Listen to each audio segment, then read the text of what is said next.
Hi guys. Tonight we step together into the frozen dusk, when the last streaks of daylight are already sinking behind ridges of stone, and your breath fogs with every exhale. You feel the air sharp and cold enough to sting your lungs, and the earth beneath your feet crunches like glass.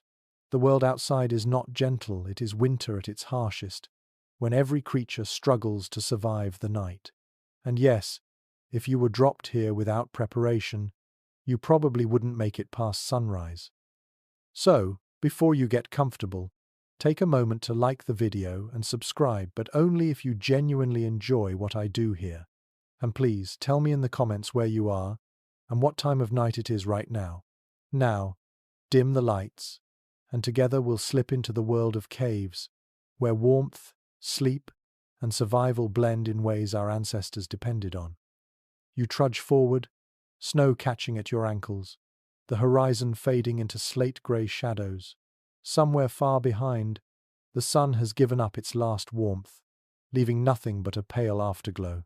The bite of wind lashes against your cheeks, raw and unkind. Every part of you longs for shelter, and just ahead you see the dark mouth of a cave, nothing more than a hollow carved by time and weather. Yet to you it feels like hope itself. You know that step inside, and the rules of the world change. Here the air steadies, the storm muffles, and night promises rest rather than exposure. The first step across that threshold is startling. One moment your ears are ringing with gusts, the next, silence descends. You smell damp stone, tinged with minerals and a faint, earthy musk that seeps from the ground itself. The cold is still there, of course, but softened, gentler, as if stone holds the air close.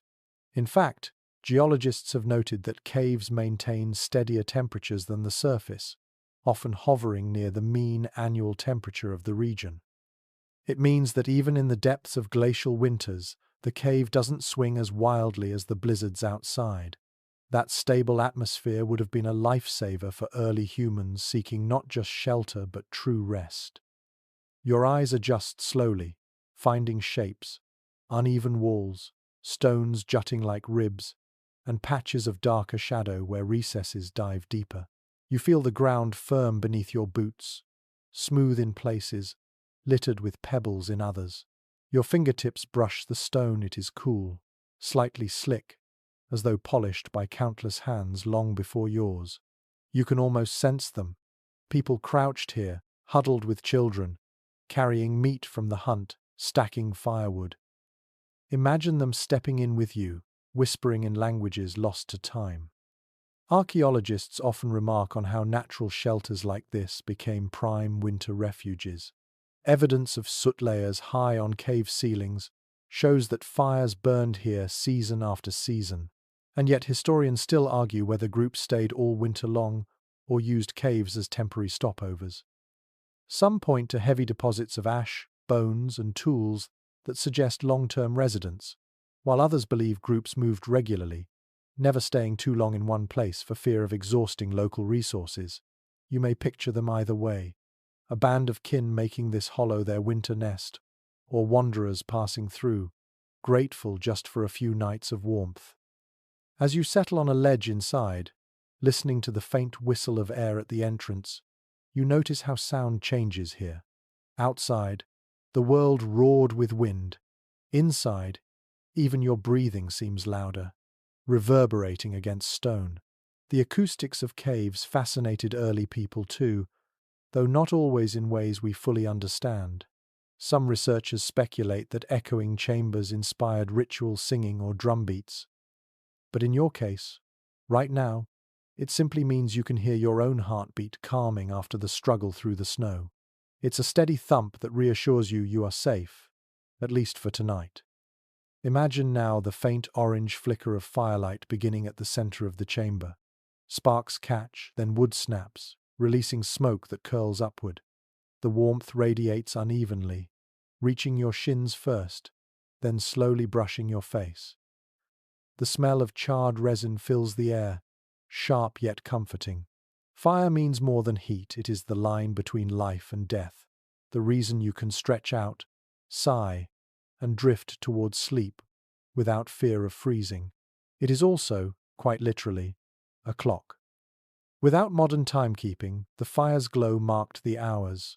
Brighter flames meant evening chatter, dwindling embers meant sleep was near. But before you lie down, you think of what cushions the ground. Stone is unyielding, its chill creeping into bones. So, you spread furs, perhaps from reindeer or bear, layered with straw or dried moss. These crude mattresses were surprisingly effective. Experimental archaeologists today have even built replicas, finding that moss mixed with pine needles resists insects and smells pleasantly fresh. A quirky tidbit? Some evidence suggests Neanderthals used ashes sprinkled into bedding as natural pest control, a primitive but clever trick against lice and fleas. So, you shift your weight onto those makeshift layers, and already you feel the difference. The stone no longer gnaws at your spine, and instead, you sink into a nest softer than expected. As the fire crackles and smoke drifts, you notice the rhythm of others around you. Kinfolk draw close, voices hushed, hands busy with small chores. A child coughs, someone hums low. The group folds into itself, a circle of life against the void outside. Here in the flicker, with darkness pressing at the edges, the world feels small and contained. The outside blizzard cannot touch you. Wolves prowl but cannot enter, and so you breathe deeper, slower, ready to let the weight of the day slip away. The cave becomes a cocoon. Your eyelids droop. The warmth from the hearth combines with the insulating walls, cradling you like a second skin. The snowstorm still rages beyond, but for you, tonight, sleep will come easier than it ever could beneath open skies.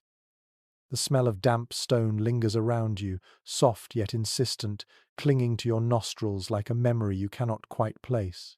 It is neither pleasant nor foul, something in between, something deeply ancient. You breathe it in, and it reminds you of earth after rain, of basements left untouched, of minerals slowly weeping down the walls. It feels heavy, grounding, almost like the cave itself is drawing you closer into its chest.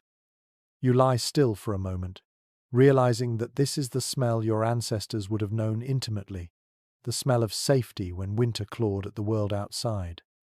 Close your eyes, and you can sense how the cave transforms once you commit to staying inside. Outside, the wind shrieks, slicing like invisible knives, yet in here the air stills. There is cold, of course, but it is stable, less biting, more a cool embrace that does not change hour by hour. Modern scientists explain this phenomenon with simple physics. Stone absorbs and releases heat slowly, so it regulates extremes. For prehistoric families, that meant fewer shocks to the system, fewer icy blasts at night. A small detail, but one that could decide who thrived and who perished. You shift slightly, pressing your hand against the rock floor. It is damp. Moisture seeps here, condensing as tiny droplets that glisten like pearls along the rough surface. In the dim firelight, they sparkle faintly, winking back at you. That dampness is not just decoration.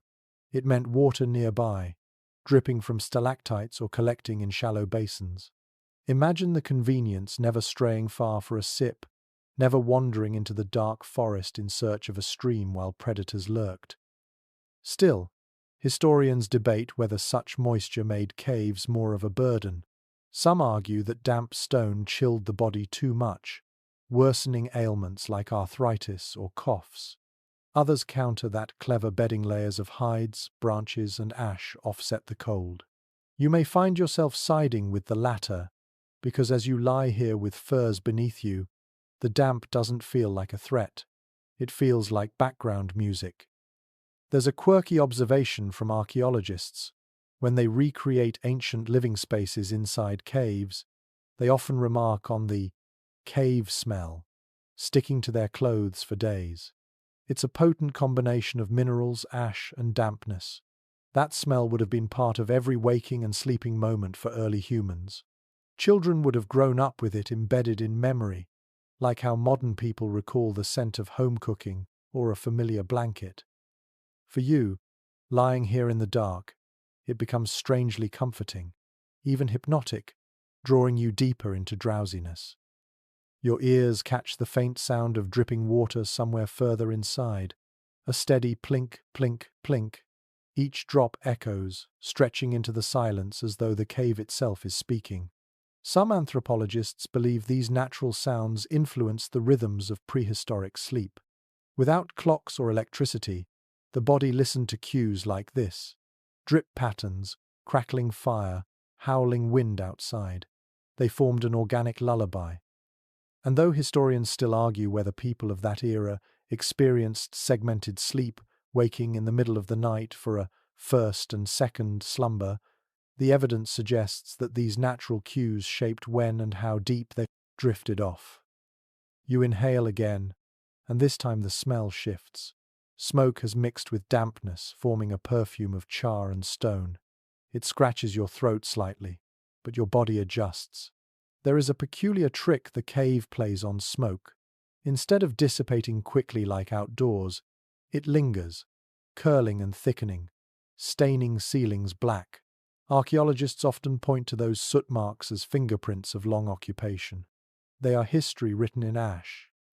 The downside? Smoke-irritated eyes, lungs, and sleep. Yet somehow, bodies adapted. You may feel the sting, but you also recognize that for early humans, smoky air signaled warmth and community. It was worth the price of a tickle in the throat. The air is not stagnant, though. Even as smoke drifts upward, faint currents circulate. At the cave entrance, icy wind still pushes in, colliding with warmer air from the fire. This mingling creates a strange draft. You feel it sweep across your skin, cool but refreshing. You tug a hide closer to your shoulders, shivering lightly, yet it feels good to notice the contrast. Sleep, after all, often comes easiest when the air is cooler, when blankets trap heat against the body. Modern sleep science echoes this. Humans rest best in slightly cool conditions, not stifling ones. Perhaps our ancestors already knew this by instinct, arranging fires so they did not overheat the chamber, but kept it just cool enough for rest. You roll onto your side, eyes half closed, and notice how shadows dance across the wall. The uneven stone makes shapes, one moment a bison's head, another moment the curve of a human face. Those shapes would not go unnoticed by early humans either. They might have whispered stories, connecting shadow forms to myths. Imagine a child pointing to the wall, saying they see a bear, and the group weaving a tale that drifts into the night. The cave becomes more than shelter, it becomes theatre. Your dreams, when they arrive, will carry pieces of those shifting silhouettes. But for now, it is still the smell of damp stone that holds your attention. It wraps around your senses like a blanket, heavy but reassuring. Think of how different this is from sleeping in open air. Out there, every gust brings new scents: pine, wet fur, decay of leaves. In here, the smell is consistent, unchanging. Consistency is comfort. It tells your brain, you are in the same place, the same refuge, nothing has altered. That familiarity lulls you into a deeper trust, the foundation of rest. Mainstream accounts remind us that caves were not universally chosen. Many groups built huts or shelters even in winter. Yet caves offered this unique stability of air and smell. That lingering mineral scent signaled continuity across nights, perhaps even across generations. Historians wonder whether returning to the same cave season after season gave families a sense of identity, like a recurring winter home. Some researchers even suggest the caves became ancestral sites, places tied to memory and ritual. You can feel that possibility here when the scent fills your lungs. It feels almost sacred, as though others before you also breathed it in, also sighed with relief. Your body responds slowly to these cues. Muscles unclench, breathing evens out. The stone smell may not be sweet, but it signals safety. You let your head rest against a folded fur, cheek pressed into its rough softness. Around you, the others settle too, their movements small and deliberate. A cough here, a shuffle there, but gradually all fades. The cave fills with steady rhythms of breathing. It is like a chorus of rest, each person contributing a note to the lullaby. You drift within it, carried by the mixture of stone, smoke, and warmth. A final curious thought comes to you before sleep pulls harder. Some modern spelunkers claim they dream more vividly after long hours in caves, attributing it to air composition, darkness, or acoustics. Could it be that your ancestors also dreamed more vividly here, their stories more colorful because the environment itself encouraged it? Historians have no clear answer. They still debate whether cave life sharpened imagination or dulled it, but as your eyelids droop, you suspect the former. Because the cave is not empty, it hums with water drops, whispers with draughts, and perfumes the air with damp stone. It feels alive, and in its presence, your mind is already half in the realm of dreams. You pull the fur higher, nestle deeper into the bedding, and let the stone's smell seep into every sense. Safe, grounded, and suspended in this cavern womb, you yield to the night. You crouch closer to the center of the chamber, watching as sparks jump from flint to tinder, and fire begins its slow transformation from fragile ember to roaring life. Your hands ache from the cold, knuckles stiff, but you strike again and again, determined to coax warmth out of stone. At last, the tinder smoulders. A thin thread of smoke rises, and then, like magic, the first flame appears. It dances with nervous energy, eager and unstable, until you feed it twigs and resin. Soon, a steady blaze licks the darkness away. Most archaeological evidence suggests that the mastery of fire was humanity's great turning point. For survival in freezing winters, nothing rivaled the hearth. It provided heat for the body, protection from predators, and even a psychological calmness that soothed restless nights. Without it, no amount of furs or caves could keep you alive through bitter months. Fire was more than survival, it was transformation. It reshaped sleep, allowing people to drift off without constant shivers or dread of frostbite. Your senses flood with the smell of burning wood, sharp, sweet, and smoky all at once. It fills the cave with both comfort and hazard. The ceiling begins to darken, faint streaks of soot collecting like shadows that will last for centuries. Archaeologists who excavate caves today still trace these black stains, recognizing them as signatures of long nights exactly like the one you are imagining now. They speak of continuity, countless generations huddled around similar fires, listening to the same crackle, staring at the same shifting glow. A curious little finding is that ancient hearths often contain not only wood ash but crushed bones. Some scientists believe bone was used as supplementary fuel when wood was scarce, producing a hotter and longer-lasting flame. Imagine the sharp smell of burning marrow filling the chamber acrid. Yes, but essential when survival outweighed delicacy. It's an odd thought, isn't it? A fire built partly on the remains of yesterday's feast, keeping you alive as you drift into sleep. As you extend your hands toward the blaze, heat seeps slowly into your fingers, thawing the ache. The warmth spreads across your chest, and you feel your breathing deepen, slower and steadier. It is remarkable how much the human body responds to firelight.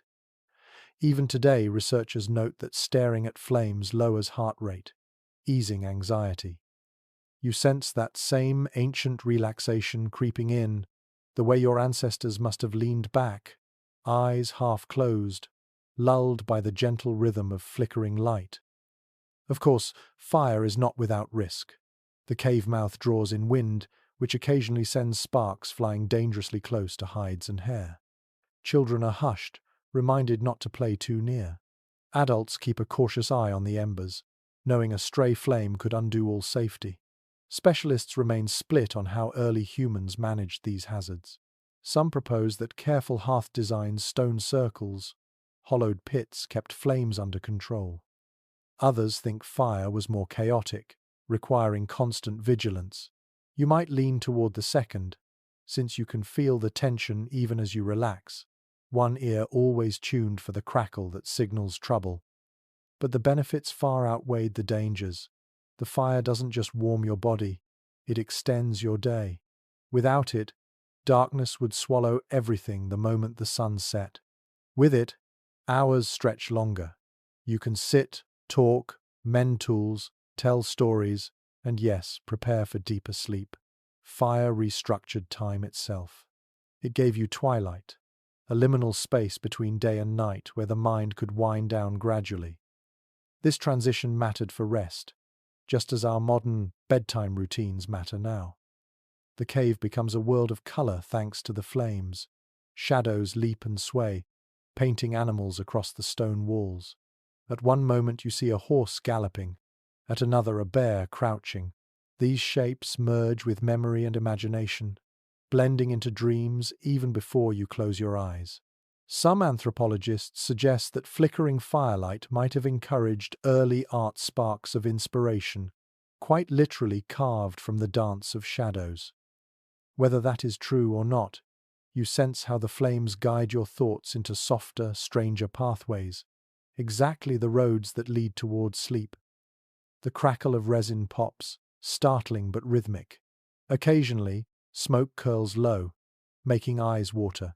You wipe at your lashes, and the sting reminds you how fragile comfort is.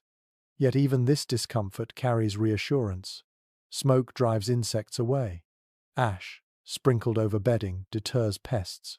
Fire guards in more ways than one. A modern quirk of anthropology notes that sleeping near smoke also reduced parasite loads, keeping families healthier in the long run. So even as you cough softly into your sleeve, you realize the irritation comes with hidden benefits. Meanwhile, outside, the blizzard rages unseen.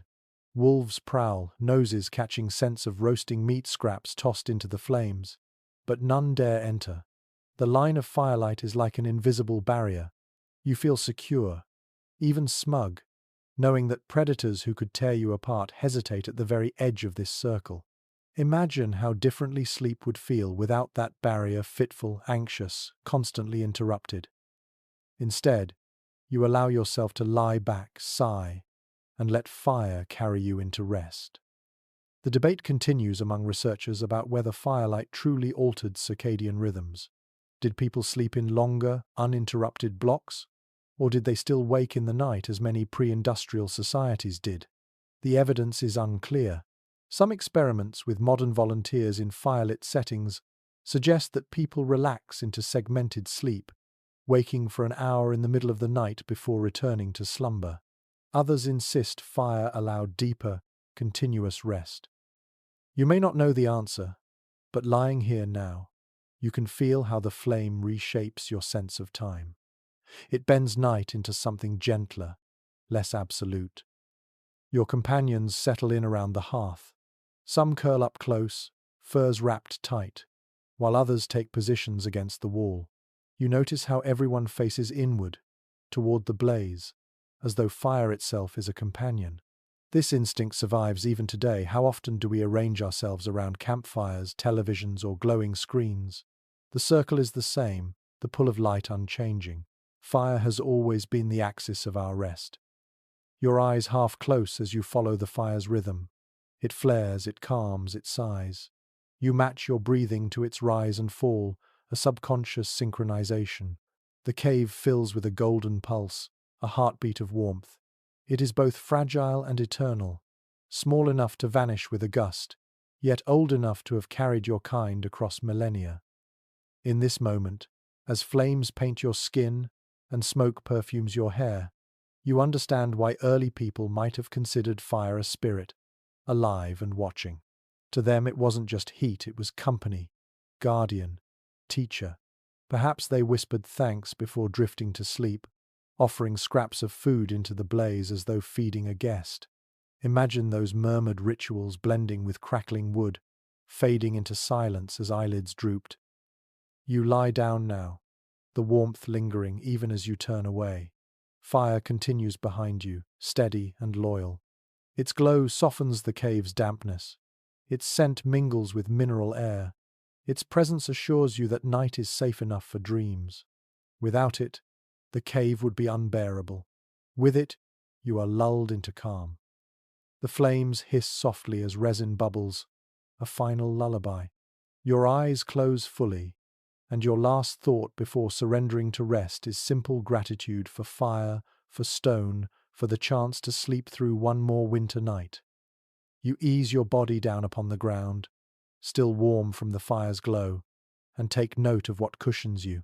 The cave floor is mercilessly hard, uneven in some places, slick in others, but clever hands have softened it with layers of bedding.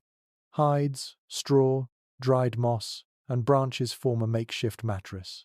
You sink into it with relief, realizing that someone thought ahead, gathering what little comfort nature allowed. Without such layers, sleep would be broken by aching bones and constant shivers. It is widely accepted among researchers that bedding materials were a crucial innovation for early humans. Archaeological digs in places like South Africa and France have revealed compacted layers of plant matter, ashes, and animal hides, clear evidence of deliberate construction of sleeping surfaces. These were not random piles, they were carefully arranged to provide insulation, repel insects, and protect from damp stone. In essence, your ancestors created the world's first beds, and they did so with surprising ingenuity. Your fingertips trail across the fur beneath you. It is coarse, thick, still carrying the faint musk of the animal it once belonged to. Perhaps it came from a reindeer, its hide valued for warmth. Or maybe from a cave bear, hunted with danger and triumph. The scent is wild, earthy, but also reassuring. Wrapped in these hides, you feel closer to the life you depend on, even as you rest. They remind you that sleep and survival are stitched together by the same thread, the creatures outside who sustain your family. Among the stranger traces discovered in caves are remains of bedding sprinkled with ash. Ash, it seems, was not just waste. It served as a natural repellent against lice, fleas, and other pests that could make nights unbearable. Imagine sprinkling fine grey powder over your mattress, not to make it prettier, but to keep small biting intruders at bay. It is such an unexpected yet practical detail, a reminder that comfort often grew out of necessity. Tonight, as you settle deeper into your bedding, you can almost feel that thin layer of ash beneath, a quiet protector against unseen nuisances. The fire casts its glow across the bedding, highlighting the soft pile of furs and the glint of straw. You notice how the materials form layers, one upon another, a primitive kind of architecture. Some archaeologists maintain that these layered constructions reveal a surprising level of planning. They suggest that families returned to the same sleeping spots night after night, rebuilding their nests, maintaining them, even improving them over time. Others argue these beds were temporary, built only for a few nights before moving on. Interpretations differ when it comes to how permanent these arrangements were, but one thing is clear: comfort mattered. Even in the harshest winters, people wanted more than survival, they wanted rest that restored them. You imagine yourself lying on bare stone for comparison. The thought alone makes your back ache. Stone would leach heat mercilessly, chilling muscles, numbing joints. But with furs beneath you, that cold is blocked. Instead, you feel warmth radiating up from your own body, trapped and reflected back by the hides. The straw adds resilience, springing lightly beneath your weight, keeping your body elevated just enough from the damp. Moss adds softness, its faint pine-like fragrance mingling with the smoky air.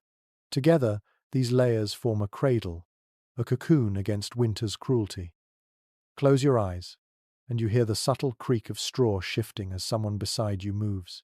It is a gentle sound, oddly soothing, like the rustle of dry grass in summer. The bedding is alive with texture and sound, part of the cave's lullaby. Even as children squirm and adults stretch weary limbs, the nest holds everyone, absorbing movements into its embrace.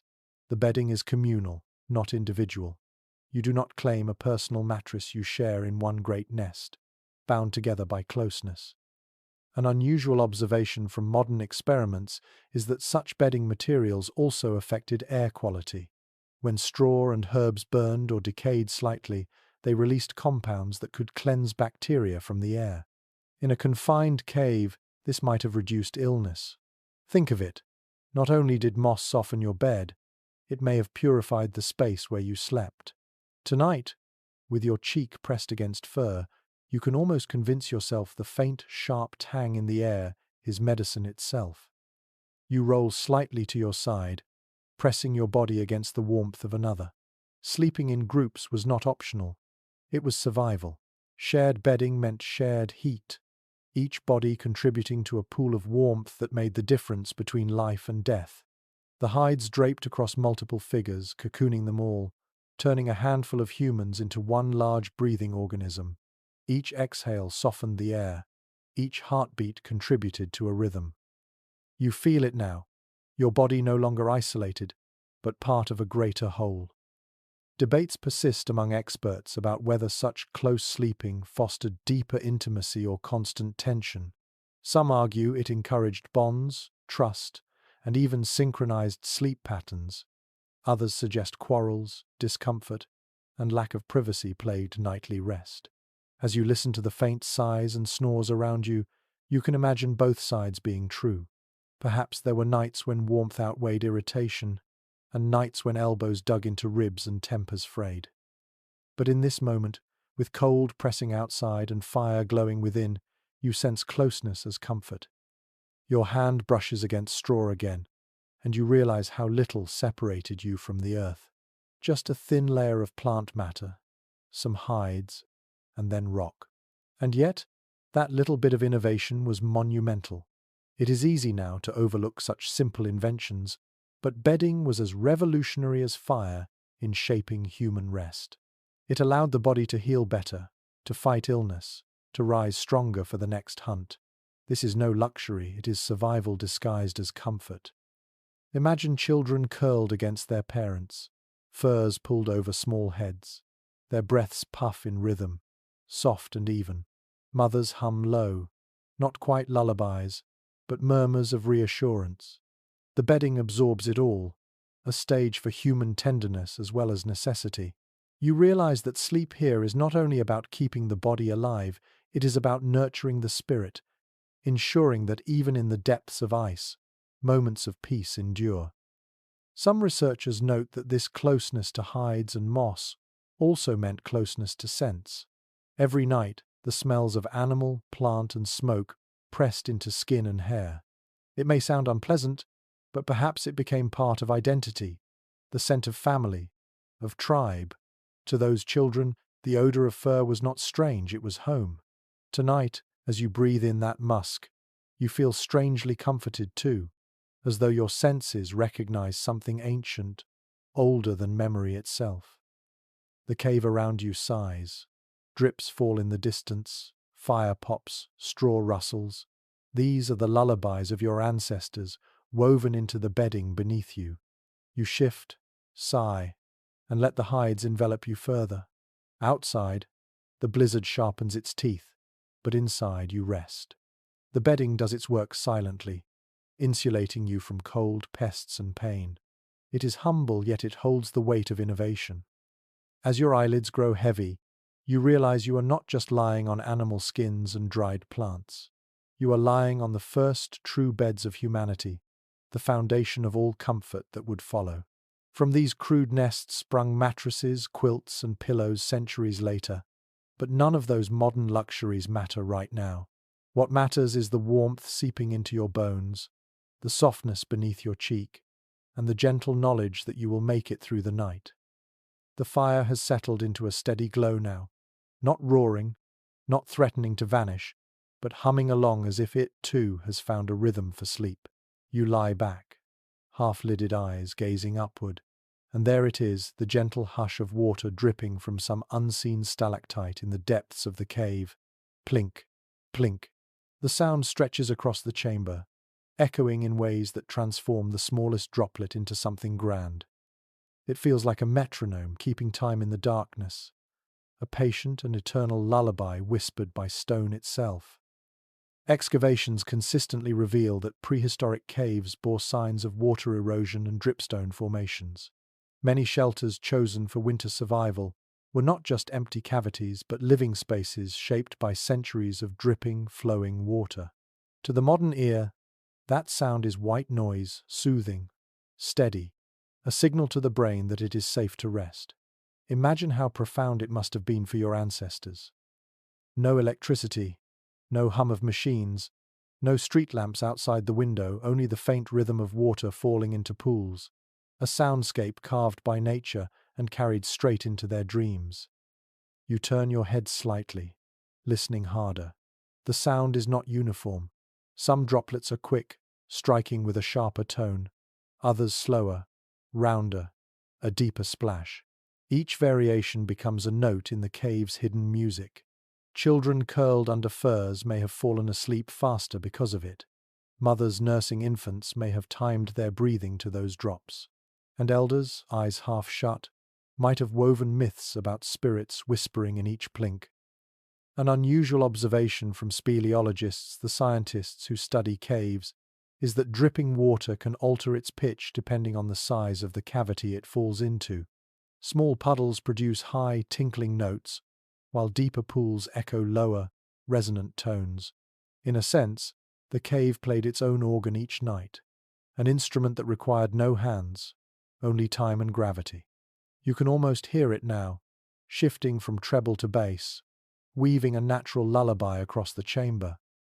The scholarly community is divided over how early humans perceived these sounds. Some anthropologists suggest the echoes were unsettling, even frightening, making caves seem haunted. Others argue that people embraced the noise, interpreting it as protective spirits or ancestral voices keeping watch. You, lying here with your cheek against fur and eyes half closed, feel it as comfort. Each drip marks the passage of time, not threatening but reassuring. It says, "The cave is alive, but it means you no harm." Your nose catches another layer of scent, now damp air stirred by droplets striking stone. It carries the faintest mineral tang, sharp like iron, yet refreshing. The smell mixes with smoke, hides, and moss to create a cocktail of earthbound aromas. Oddly enough, it is not suffocating. Instead, it is grounding, tethering you to the present moment. You think of modern sound machines that mimic rain or waterfalls, sold to help restless people sleep. Your ancestors had the original version, right here, free and endless. Some researchers believe this acoustic environment contributed to deeper sleep cycles. The steady rhythm may have lulled bodies into slower heart rates and longer breaths, much like a lullaby does for infants. The theory has its detractors. Of course, others claim the irregularity of drips could just as easily wake people. Still, when you let yourself imagine lying here night after night, the pattern becomes hypnotic. Your mind begins to sync with it, your thoughts spacing out like the drops themselves. There is a quirky little detail uncovered at certain sites. Dripstone formations near bedding areas often bore small indentations where people may have collected water in skins or gourds. It seems that not only did they listen to the water, they lived by it. A drip might lull you to sleep while also filling tomorrow's supply of drinking water, dual purpose, practical and poetic. Tonight, as you listen, you imagine a gourd catching those plinks, a steady resource gifted by the cave's own heartbeat. The drip echoes further into the chamber, mixing with the crackle of embers. Together they create layers of sound fire's warmth in one ear, water's patience in the other. You realize how balanced it feels. Flame and drip, heat and cool, light and dark. Each sense is attended to, each need mirrored. The cave provides not just walls but a symphony. Sleep doesn't creep in through silence, it flows in through harmony. You shift on your bedding, noticing how every movement carries into the quiet. A rustle of straw, a sigh from someone nearby, all swallowed into the greater resonance. The dripping water becomes a backdrop, masking small disturbances, smoothing rough edges. It is like the hum of traffic lulling modern sleepers, only purer, untouched by human machines. Perhaps this was one of nature's gifts, sound designed not to distract but to cradle. Some elders, you imagine, might have told children that the droplets were messages from the spirit world, each plink a word, each echo a reminder that ancestors lingered.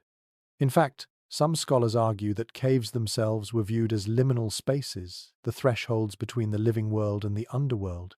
If so, then these water sounds would have deepened that mystique. Yet even if interpreted as otherworldly, they weren't always feared.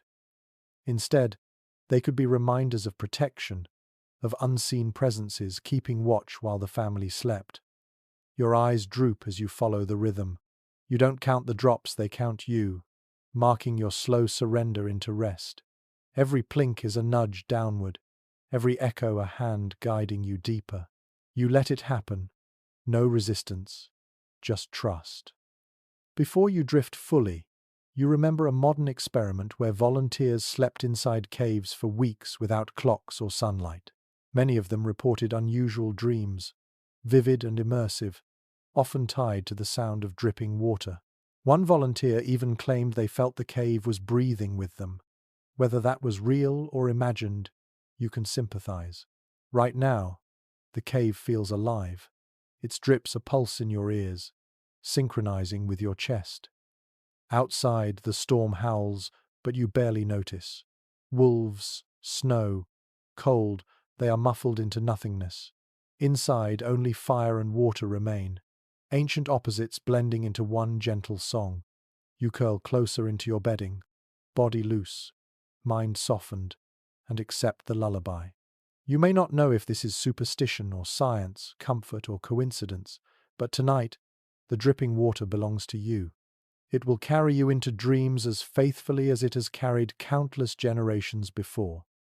Smoke curls upward in lazy spirals, finding its way to the roof of the cave, where soot marks spread like dark wings. You watch the fire's breath stretch higher, thinning as it climbs, and then pooling in a heavy haze near the ceiling. It clings there, stubborn, only escaping through cracks and fissures invisible in the shadows.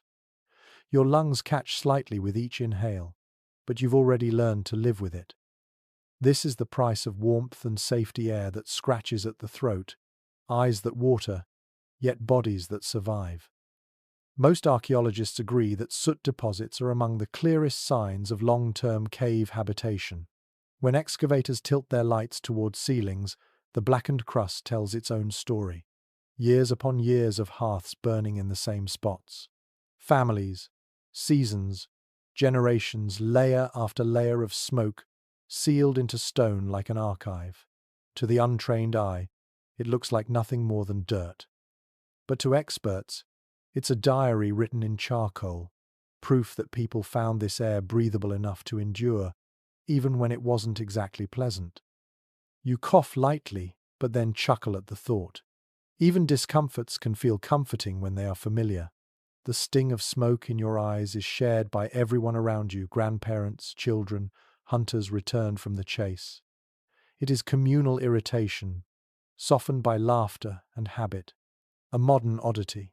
Researchers who replicated cave living in controlled settings reported that some volunteers claimed to miss the smoke after leaving. They described it as part of the cave's personality, a smell that became inseparable from memory. Tonight, you can understand that strange affection.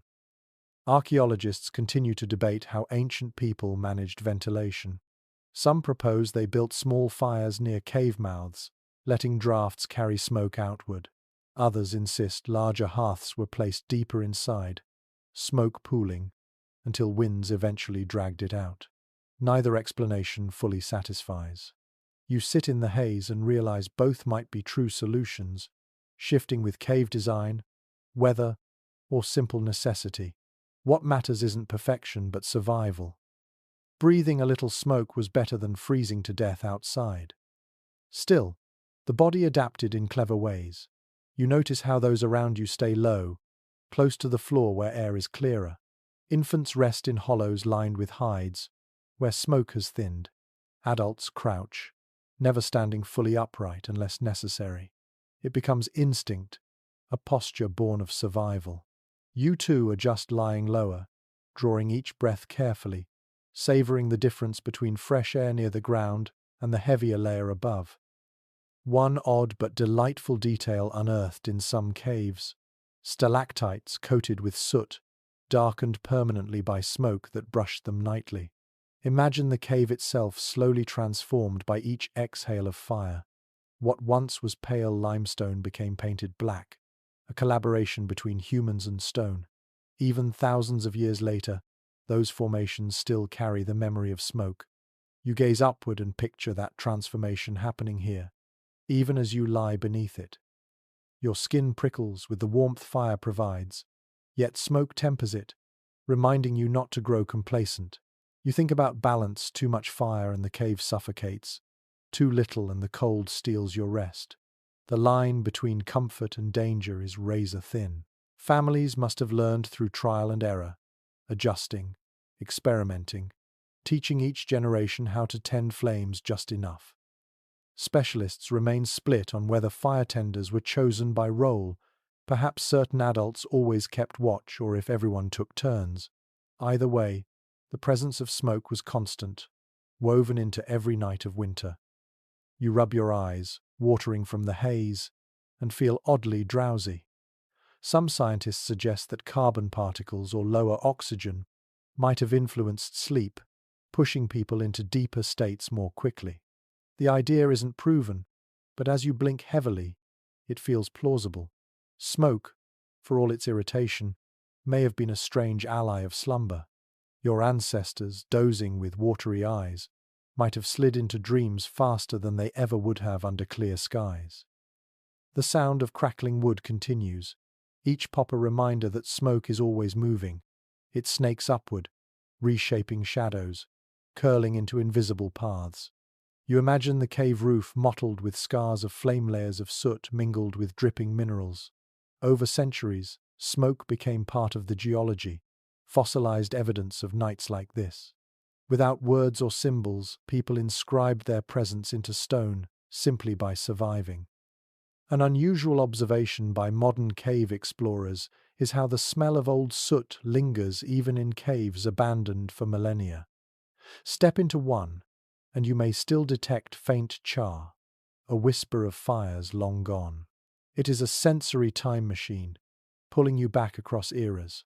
Tonight, as smoke weaves through your hair, you know that someone, thousands of winters ago, lay in this same haze, eyes watering, lungs adjusting, yet heart slowing into rest.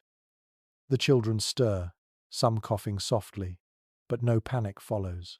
Parents soothe with gentle pats, murmurs blending into the crackle. The group has accepted smoke as part of life, not an intruder.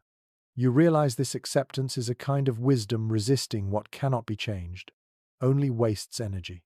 Instead, they folded discomfort into routine, even into comfort. Smoke meant warmth. Smoke meant company. Smoke meant you could close your eyes and expect to wake again. Your vision blurs slightly as tears sting, but the firelight beyond those tears glows softer, hazier, like a lantern seen through fog. It is beautiful. In a way, flame and smoke collaborating to paint dreamscapes on the cave walls. Bison and horses flicker, shadows elongated by the shifting haze. This theatre of smoke and light must have entranced children, their first stories written in vapor. Maybe that's how myths of spirits in the flames began, or how elders explained the blurred visions of half-sleep. You let your breath fall into rhythm with the fire's sigh. Inhale, cough lightly. Exhale, relax. Your body knows what to do, even as lungs negotiate with haze. A warmth spreads through your limbs, making the sting in your eyes feel minor, manageable. Comfort, here, is not the absence of hardship. It is the art of resting despite it. As you nestle deeper into your bedding, the smoke above thickens, but you pay it little mind. You know it will find its way out eventually, slipping through cracks and mingling with storm winds. For now, you remain inside its embrace. Your eyes close, and you imagine that blackened ceiling stretching across centuries, carrying memories of every flame, every family, every night where survival and sleep intertwined. And with that thought, you let the smoke cradle you into dreams. The fire breathes steadily, its glow softening the rough walls, and the bedding cradles your weight. Yet warmth does not come from flames alone. You notice the closeness of bodies around you, kin pressed side by side, shoulders brushing, breaths mingling in faint white clouds. The hides stretch across not one figure, but many, wrapping everyone together. It is a blanket of fur and flesh alike, a shared cocoon spun out of necessity. Archaeological evidence strongly suggests that communal sleeping was the norm in prehistoric caves. Bones, hearths, and bedding layers are often found grouped tightly, as if entire families slept in circles. This pattern implies more than convenience. It reflects survival strategy. When bodies share heat, energy loss slows. Each person becomes a furnace for the next. In frigid winters, this was no small advantage. It meant the difference between waking to hunt again or never waking at all. You feel the warmth immediately, not just as temperature, but as comfort. A hand brushes against yours, not intentional, just gravity pulling limbs together. You don't flinch. Instead, you let the contact remind you that you are not alone. The cold outside can bite all it wants inside. You are part of a greater warmth, a human hearth. Among the more curious discoveries in anthropology is the suggestion that synchronized sleep rhythms may have emerged from such arrangements. When one person stirred, others adjusted, settling again into collective stillness. Modern studies of people who camp without artificial light show that their sleep cycles often align naturally. Imagine that here, a dozen individuals drifting into slumber at nearly the same moment, their breathing gradually sinking, the entire group moving as if one organism. The cave itself must have hummed with that rhythm, like a great sleeping animal. Researchers remain divided on whether communal sleeping fostered stronger social bonds or bred constant friction. One side argues that nightly closeness built trust and empathy, the foundation of cooperative hunting and shared survival. The other suggests it caused tension, snoring, coughing, fidgeting, and the loss of private space. As you shift slightly against your neighbor's shoulder, you can believe both. Perhaps there were nights of annoyance, but in the face of blizzards and predators, the need for unity outweighed any irritation. Your senses expand in this nest of warmth. You hear the layered breaths around you, some slow and heavy, others quick and shallow. Each voice adds texture to the soundscape. A child sighs in sleep, the exhale thin and high. An elder's chest rumbles with a deeper rhythm, all blend together into an accidental symphony. You match your breathing to it without realizing, falling into step with the group's collective pulse. One unusual observation from modern recreations: people sleeping in close quarters often experience lower stress hormones compared to those isolated. There is a calming effect in hearing others nearby, in feeling subtle touches of warmth. Loneliness evaporates. Even today, some cultures keep the tradition of group sleeping, not only for warmth, but for emotional comfort. You sense that comfort acutely, an invisible safety net woven out of proximity. The hides smell faintly of musk and smoke, but also of kin. Your nose catches the unique human scent, salty, earthy, familiar. It is not perfume, but it is identity. To children, the smell of family meant security. To you, pressed into this communal cocoon, it signals that you belong. The cave may be stone and cold, but the people make it a home. Of course, not all nights were tranquil. Imagine arguments carried into the bedding, siblings squabbling, couples bickering, someone claiming more space than their share. Perhaps laughter followed, or perhaps sulking silence. Academic circles have long discussed whether this closeness amplified conflict or created resilience. Maybe both. You can almost hear echoes of a grumble or a chuckle, fading into eventual snores. Even discord becomes small when exhaustion settles in. You shift again, feeling how hides stretch taut across multiple bodies. It is not like your modern blanket, tailored to one sleeper. Here, coverings belong to everyone. If one tugs, the others adjust. The fabric of rest is literally shared. This requires cooperation even in unconsciousness. That lesson, subtle yet profound, shaped human culture. To rest well, you had to yield a little comfort for the group. Tonight, you give up a corner of hide, and in return, someone else's warmth shields your spine. The fire pops, sending sparks briefly skyward, and heads stir reflexively. No one rises. The danger is minimal, and trust carries the group. You think about how these reflexive checks, glances, murmurs reinforce safety. Someone is always close enough to wake if needed. You are never unguarded, not in such intimacy. Predators may roam outside, but inside, human warmth is both armor and reassurance. You close your eyes, letting yourself melt deeper into this pile of humanity. Each movement is absorbed by the whole, your weight carried by more than just bedding. It is carried by trust. The warmth that seeps into your bones is not just physical, it is social, emotional, ancestral. You realize why stories of kinship survive across millennia.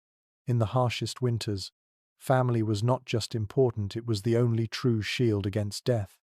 One odd but telling detail emerges in modern anthropological surveys.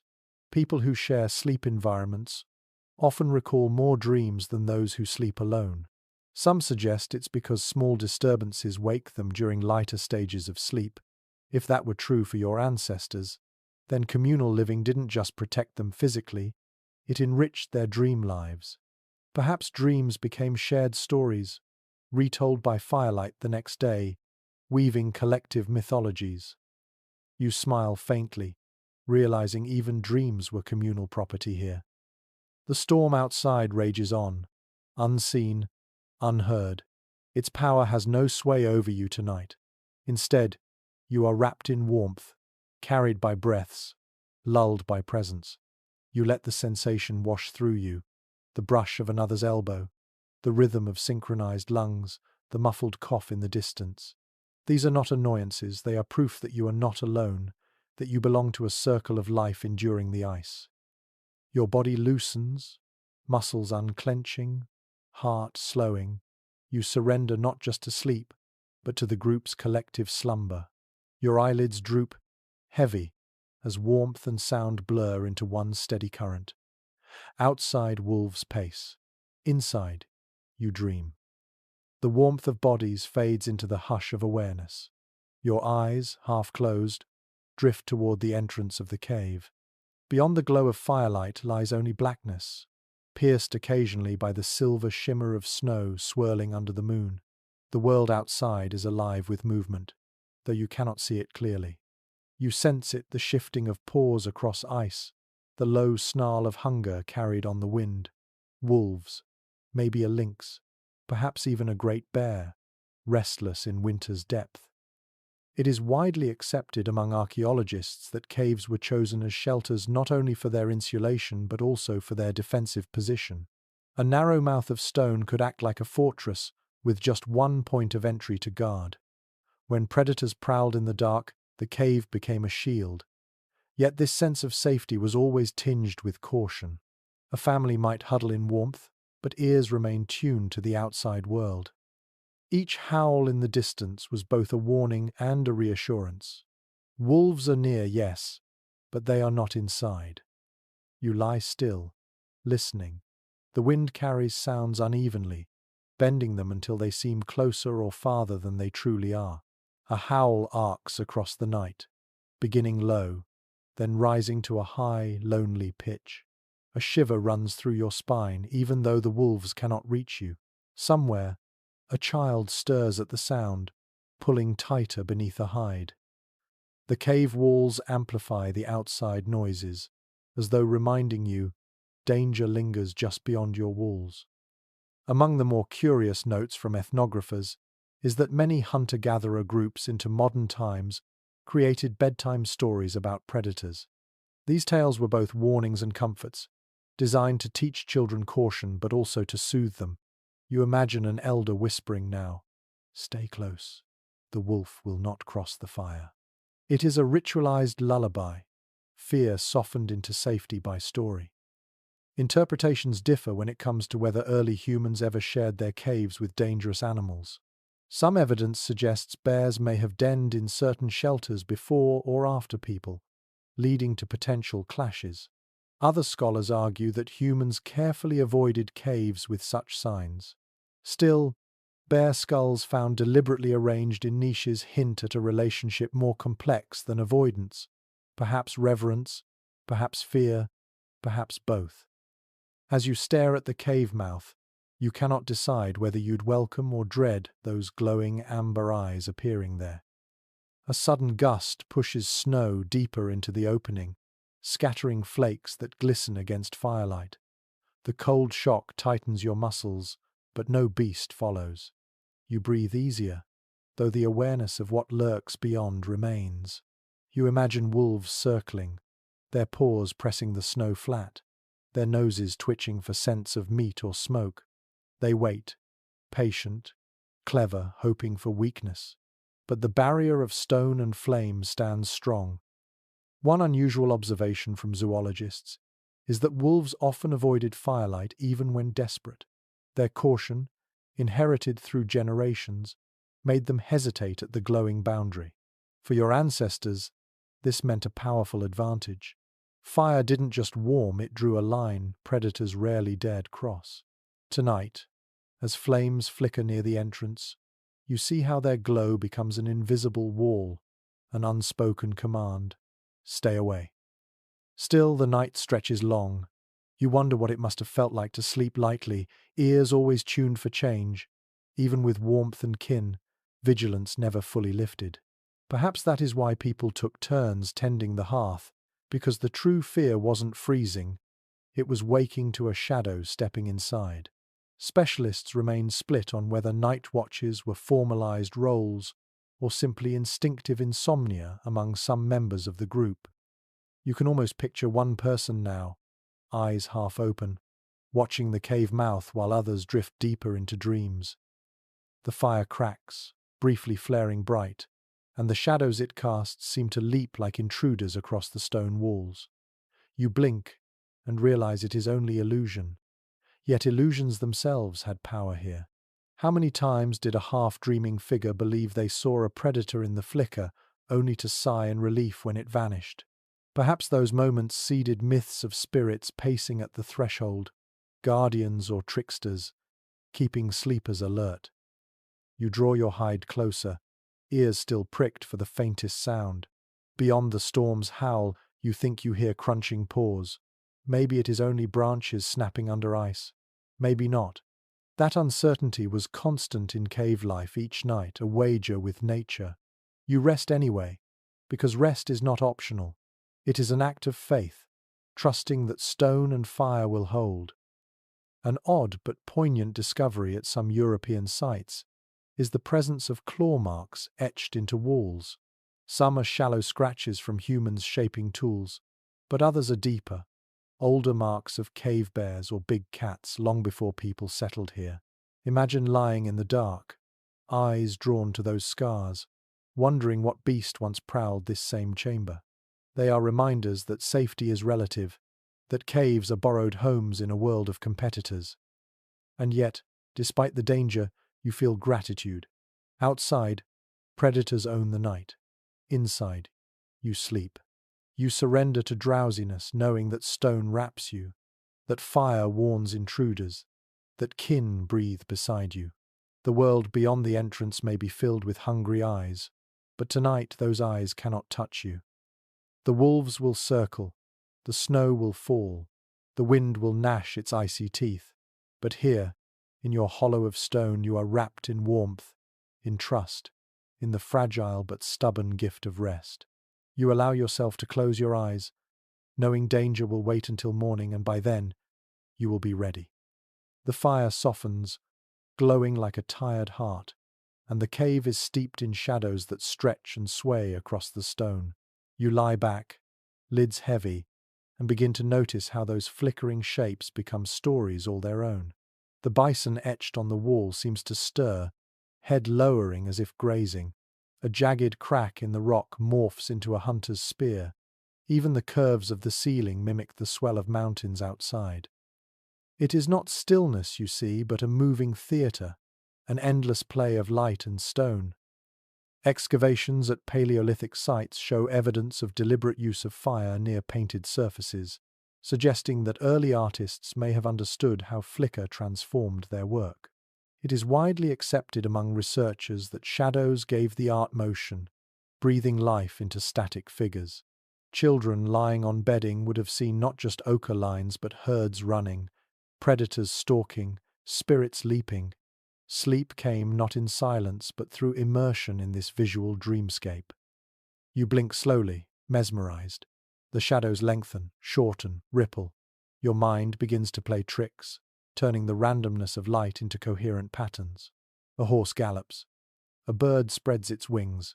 Perhaps this was humanity's first cinema, stories performed by flame long before words etched them. It is hypnotic, this unintentional show. You understand how imagination and sleep blurred together in these spaces. A curious little finding from cave excavations: soot, stained bones with sharpened ends, possibly used as primitive lamps. Researchers believe these bones were filled with fat and lit, casting longer, steadier glows against walls. That extended the shadow play, creating slower, more deliberate dances of light. Imagine lying here, eyes drifting shut, watching a lamp-fed shadow stretch across the ceiling like a migrating bird. Even dreams might begin with those illusions, carried forward into the night. Interpretations differ when it comes to whether these shapes inspired myths or merely entertained restless minds. Some scholars suggest the shadow shows birthed ritual spirits of animals returning through art, guiding hunters in dreams.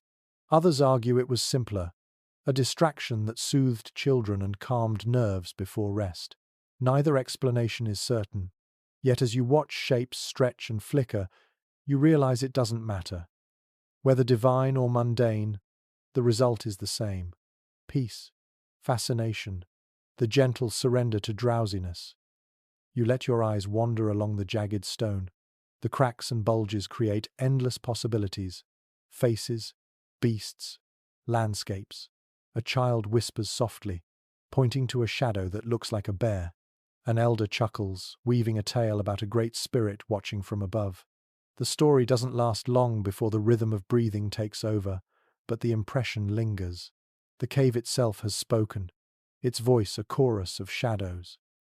An unusual observation from experimental archaeology: modern people placed in firelit caves often report the same sensation: shadows shifting into recognizable shapes, even when they know it's illusion. Our brains crave patterns, finding meaning in randomness. To your ancestors, without scientific explanation, those patterns may have felt like genuine visions. Sleep must have come tinged with awe, as if the world itself leaned down to whisper before you closed your eyes. The shadows ripple across your own skin, painting you in tiger stripes of light and dark. You watch your hand turn into a claw, your outlines stretch into something monstrous.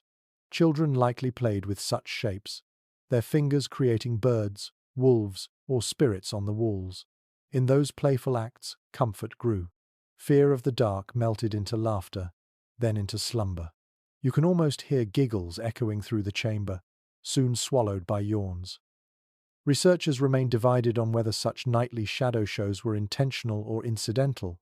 Did people build fires precisely to animate art, or was it a happy accident of survival?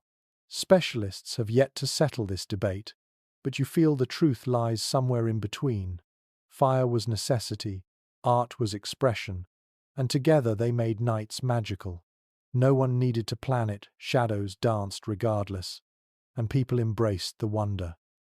The fire crackles again, flaring briefly, and the shadows leap wildly, chaotic, dizzying. You catch your breath, startled, then laugh softly at your own reaction. How many times did your ancestors do the same, startled awake, heart racing, only to realize it was nothing but light and stone? Perhaps these moments even trained the mind, blending vigilance with imagination, teaching humans to balance fear with curiosity. The cave grows warmer as hides and bodies trap heat, yet the shadows remain restless, shifting with every twitch of flame. You begin to let them blur, no longer seeking meaning, simply watching movement. The effect is hypnotic, like staring at ocean waves or drifting clouds. Your thoughts grow slow, your body heavy, The shadow play is no longer entertainment but a pathway, easing you gently into the threshold of dreams. One odd but compelling idea from certain scholars that early humans may have practiced a form of guided dreaming through such rituals. By focusing on shapes before sleep, they carried those images into their subconscious, where they mingled with memory and desire. Dreams of bison, horses, and hunts may have begun as shadows on the wall. You find yourself nodding, believing it easily, as you let the last image linger behind your eyes before shutting them fully. The storm outside rumbles faintly, but here, inside, you are cocooned in light and illusion. Fire has given you warmth, but shadows have given you stories, bridges into another world. You sigh, smile faintly, and allow the cave's moving pictures to fade as dreams take over. The fire softens into glowing coals, its frenzy spent, and the shadows calm with it. Around you, the circle of kin settles deeper into stillness. Yet you notice something new beside the bedding. Within arm's reach lie the tools of survival. Flint blades glint faintly, a spear leans against the wall, and a hammerstone rests heavy where anyone can grab it. Even in slumber, the instinct to prepare never leaves. To drift unarmed in a world of predators would be unthinkable. Most archaeological sites with traces of prehistoric living show not only hearths and bedding, but also clusters of tools scattered around sleeping areas. It is generally accepted by researchers that people kept weapons close at night, not neatly stored away but ready to grasp in a heartbeat. The cave was a home, yes, but it was also a fortress. Sleep could not mean total vulnerability. Stone edges and wooden shafts were guardians as much as fire and walls. You imagine the sensation, lying down with a flint knife under your palm, its edge sharp enough to slice hide or fend off a wolf. The cold stone presses into your skin, uncomfortable but comforting all the same. Like modern people locking doors or setting alarms, your ancestors relied on these tools as reassurance. Each weapon whispered silently, "Rest. I am here if danger comes." Among the more unusual findings at certain European sites are caches of tools tucked into niches near bedding areas. They weren't just scattered randomly, they were arranged, as if deliberately kept close but out of the way of sleep. One peculiar discovery even showed spear points arranged in a fan shape around a hearth, almost like a circle of silent sentinels. Was this mere convenience, or a ritual gesture? Scholars continue to debate. You can almost picture someone placing each spear deliberately before lying down, a bedtime routine as habitual as brushing teeth today. You roll slightly in your bedding, feeling the weight of a hypothetical blade at your side. The thought steadies you. Even if predators dared the fire's edge, even if another band of humans intruded, you would not be empty-handed. The flint is there, the spear is near. The tools themselves become part of your body, extensions of instinct, even while your mind drifts. Of course, not every tool was meant for violence. Some were for comfort scrapers for cleaning hides, bone awls for stitching, hammerstones for cracking marrow. Kept close, they ensured the next day's work began swiftly. Imagine waking before dawn, hunger gnawing, and reaching without thought for a scraper to finish preparing meat. Tools at the bedside meant efficiency, a rhythm of life where work and rest intertwined seamlessly. An odd but delightful observation from modern experimental archaeologists. When they attempt to live as Paleolithic people did, many report feeling strangely secure when sleeping with a stone tool nearby. Even though they know predators won't attack them in controlled environments, the sensation of holding something sharp eases their rest. Perhaps the comfort is primal, buried deep in human memory. Tonight, you feel that same ancient reassurance, your hand curled, as if gripping a blade even in sleep. Researchers remain divided on whether these tools were considered ordinary objects or imbued with symbolic power. Some argue they were mere necessities, scattered casually. Others suggest they were more than that, extensions of identity, talismans against fear. The truth likely lies in between. A knife was both tool and charm, both weapon and reassurance. Sleep, in this light, was never just physical, it was spiritual as well, an act bolstered by the presence of stone guardians. You let your gaze wander to the spear by the wall. Its shadow stretches long, doubling its size in the firelight. The shaft seems alive, a sentinel standing watch. How many generations stared at such silhouettes, trusting them as much as they trusted the fire itself? A spear was not only wood and flint, it was the embodiment of survival, the answer to hunger, the barrier against predators, the guardian of night. Its presence beside your bedding is as calming as the warmth of the fire. One peculiar detail from digs in France and Spain: some flint blades found near sleeping areas were deliberately blunted, their cutting edges worn smooth. Were these tools retired, kept as relics of hunts past? Or perhaps they were safe versions left near children, teaching them the habit of sleeping with stone without the risk of cuts. Interpretations differ, but the idea is charming that even in prehistory, children may have had practice tools, echoes of adult habits guiding them gently into tradition. The cave sighs with night sounds, the crackle of coals, the drip of water, the shifting breaths of sleepers. Yet layered beneath it is the quiet confidence of tools nearby. Your ancestors slept not in helplessness, but with stone and bone within reach. It did not erase danger, but it dulled fear enough for rest to come. You imagine waking suddenly at a noise, the snap of a branch, the growl of a beast.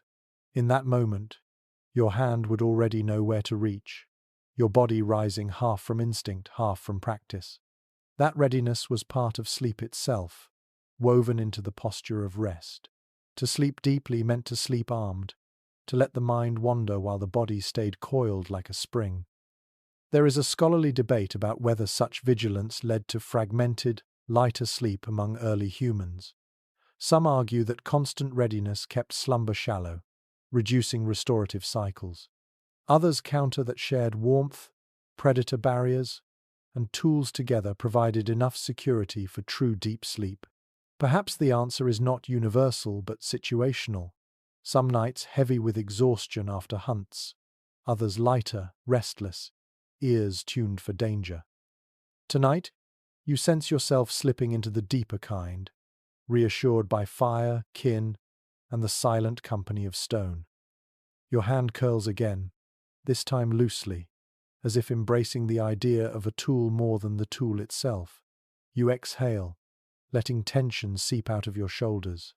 The presence of blades and spears becomes background, no longer sharp reminders of danger but part of the environment.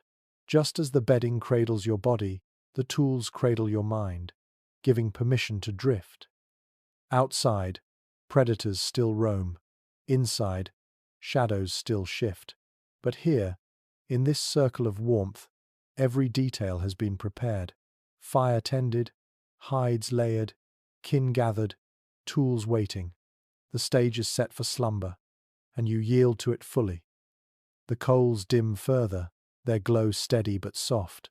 Your eyelids drop, your breath slows, and your last thought before dreams arrive is this: safety is not the absence of threat, it is the readiness to meet it, even in sleep. The hours of night stretch on, longer than you are used to. Winter does this, the sun fades early, and dawn hesitates, leaving humans to swim through an ocean of darkness. Here in the cave, you feel it intensely. The fire's glow has dimmed to a bed of coals, barely enough to paint the walls, and the hush deepens. Your body notices the rhythm of the season as surely as your mind does. The nights are vast, demanding more sleep than summer ever would. It is widely understood among historians of prehistory that the cycle of rest followed the cycle of light. Without clocks or electric lamps, people moved with the seasons. Winter nights brought long hours of slumber, punctuated perhaps by waking intervals.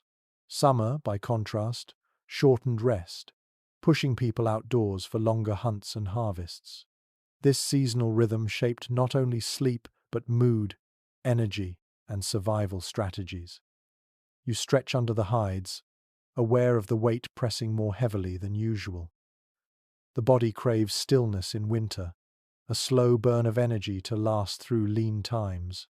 Even today, Modern sleep research finds that people often feel drowsier during darker months, an echo of those ancient rhythms. Your ancestors accepted it naturally. They did not fight the season. They let their bodies sink into deeper, longer slumbers, mirroring the earth itself at rest.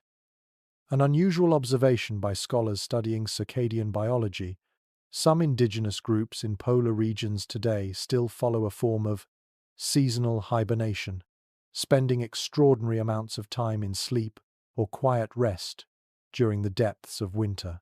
It isn't literal hibernation, like a bear, but it is closer to it than most modern lives allow.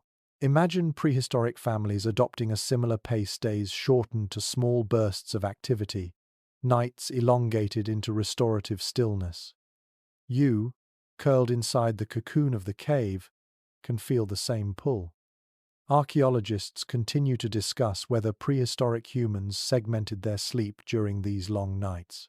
Some evidence drawn from later historical sources suggests people drifted into first sleep soon after dusk, woke for an hour or two in the middle of night, then returned for a second sleep before dawn. Others argue winter exhaustion encouraged long, uninterrupted slumber, especially when fire and bedding offered security. The debate lingers, unresolved, but both possibilities seem plausible as you lie here. Perhaps tonight will bring a single deep rest. Perhaps you will stir later, sit by the embers, then sink down again. Either way, the night grants you hours enough. The cave's air feels heavier now, cool and damp, but you are shielded. Hides and bodies conserve heat.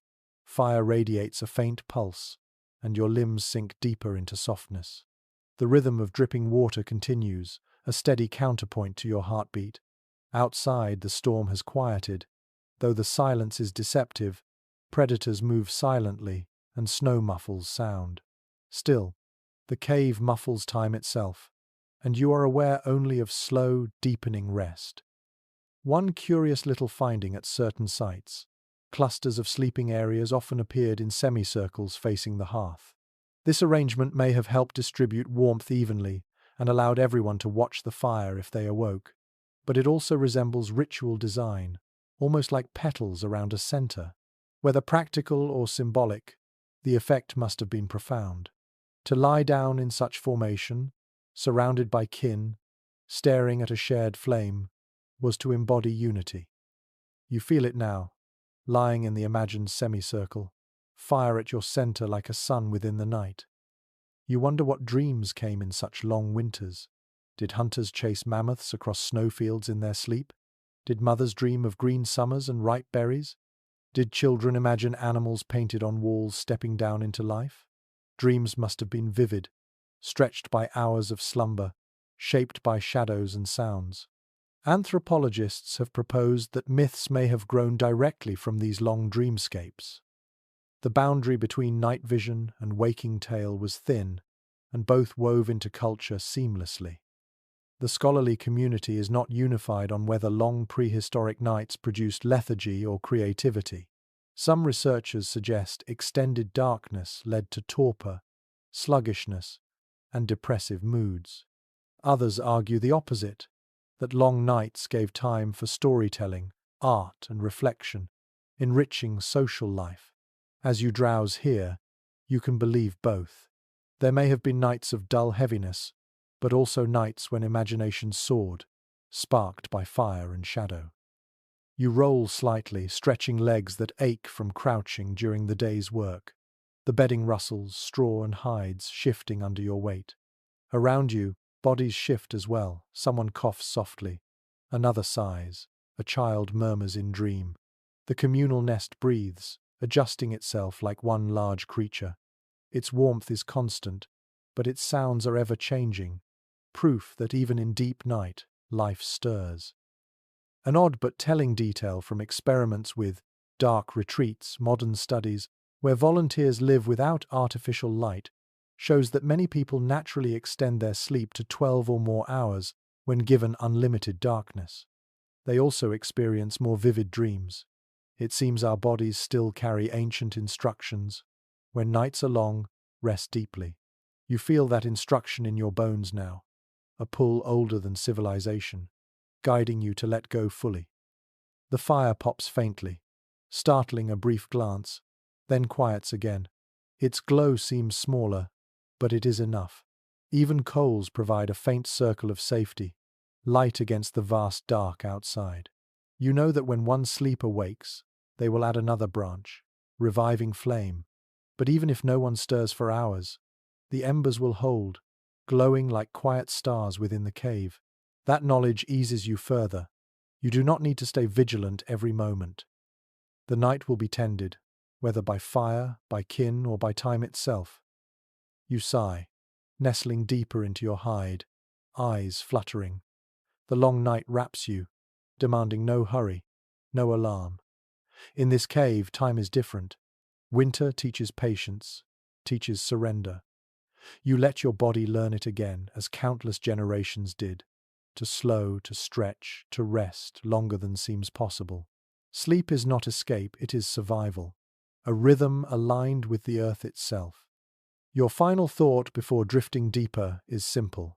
The night is long, but so are you. You can meet it with warmth, with trust, with dreams that outlast the storm. The coals still breathe faintly, a reddish pulse that glows just enough to remind you of fire's presence. Yet another light joins the scene. Through a narrow crack in the stone ceiling, silver filters down, soft and ghostly. Moonlight. It drips into the chamber as though poured from a celestial cup, catching on damp walls, gleaming faintly on spear points, brushing the hides with pale shimmer. You open your eyes wider, and for a moment you forget the cold, the smoke, the predators outside. The cave has become a lantern lit by the moon. It is a well-documented truth that prehistoric people lived in harmony with lunar cycles, long before written calendars existed. Phases of the moon guided hunting, gathering, rituals, and most importantly sleep. The waxing and waning silver globe offered rhythm to lives lived without clocks. Tonight, you see firsthand how moonlight seeps through the crack, marking the passage of time in a silent language. Sleep is no longer only fire's domain, it is guided by the heavens above. You let the glow wash over your face. It is cool, unlike the warmth of flames, but not unwelcome. It softens shadows instead of sharpening them, painting walls in delicate tones. The fire's orange dance becomes tempered by this pale partner. The cave is no longer just stone, it is sky, borrowed and contained within rock. You imagine children waking to see the light and asking questions their parents could not fully answer. What is that silver light? Why does it change shape? Questions that linger even now. A curious little detail from archaeological sites: bones carved with notches that some researchers interpret as lunar calendars. These markings may have tracked phases, perhaps for predicting animal migrations or for timing rituals. Imagine a parent marking a piece of bone while lying awake in winter, counting nights by the moonbeam that entered their shelter. Sleep, then, was not merely drifting off. It was woven with observation, the night sky entering the mind as much as the cave air did. Scholars remain divided on whether moonlight disturbed or enhanced prehistoric slumber. Some argue that bright moons kept families awake longer, sparking stories and art under the glow. Others insist that moonlight aligned rest with natural cycles, nudging bodies into steadier rhythms. As you gaze at the pale beam painting the floor, you find yourself leaning toward both. It is both a stimulant and a lullaby, a reminder of mystery and a gentle cue to rest. The silver glow highlights the outlines of kin beside you.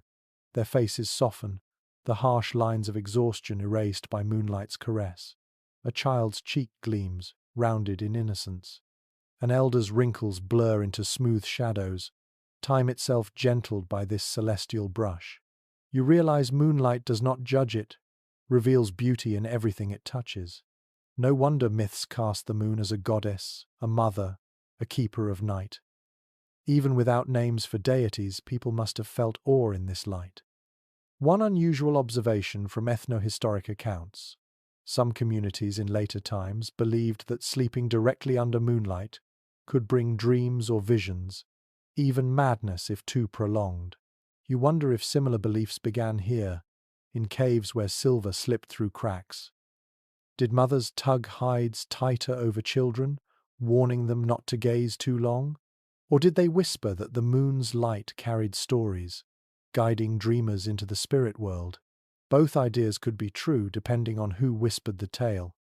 The beam shifts slowly as the moon arcs overhead. You watch it move across the stone, from ceiling to wall, from wall to floor, until it brushes near your hand. You extend a finger into it, smiling faintly at the cool glow. Fire warms, but moonlight soothes.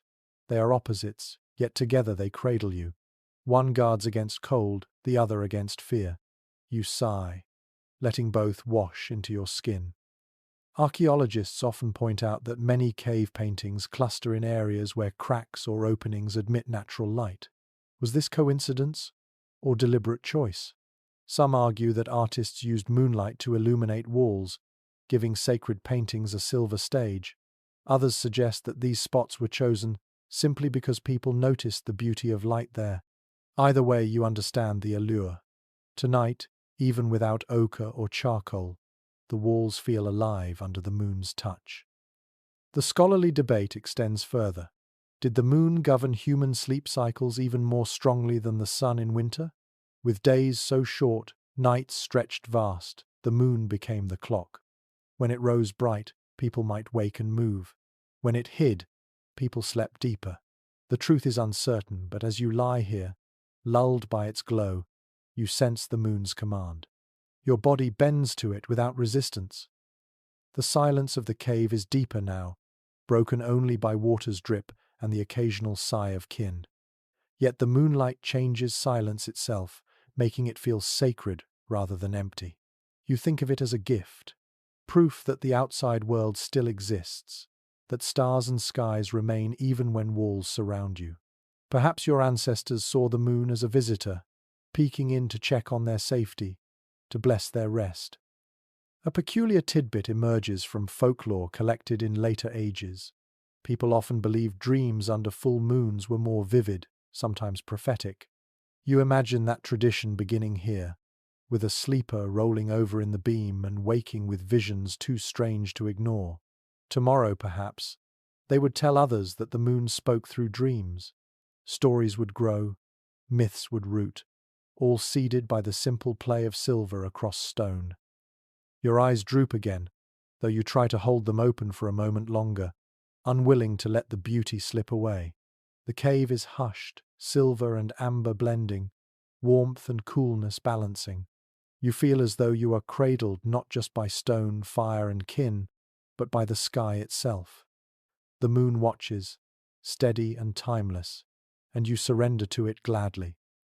Sleep comes not in darkness but in silver. You drift into dreams under the gaze of a celestial companion, safe within stone, guided by the rhythms of night that shaped humanity from its beginning. The silver thread of moonlight thins as clouds drift across the sky, leaving the cave darker once more. In the hush that follows, another sound rises to fill the space, a long, low call that carries through the night. An owl. Its voice pierces the stillness, echoing between stone walls, then fades into silence again. You lie very still, ears tuned to its rhythm, half startled, half soothed. The cry is eerie, yes, but also strangely comforting, like a reminder that life stirs beyond the cave without threatening to intrude. Most archaeological evidence suggests that prehistoric people lived in landscapes teeming with nocturnal sounds, wolves howling, owls calling, foxes yipping. Without modern insulation or glass, these noises entered directly into their sleep, shaping rest in ways we can barely imagine today. For some, the calls must have been unnerving. For others, they were lullabies, steady signals of a world still functioning as expected. To your ancestors, silence itself may have been more alarming, for silence meant absence of life, perhaps danger. You listen again. The owl calls a second time, deeper now, closer. The sound bounces around the chamber, its timbre altered by rock. In this acoustic theatre, one bird becomes many, as though the cave itself joins the chorus. Some anthropologists believe early people connected these echoes with the supernatural, interpreting nocturnal cries as messages from unseen realms. The cave amplified those beliefs, turning simple calls into voices of spirits. An unusual note comes from folklore. Across many cultures, owls later became symbols of wisdom, death, or prophecy. It's not hard to imagine why. Their eyes glowed in firelight, their calls echoed unnaturally, and their presence was strongest when humans were most vulnerable at night.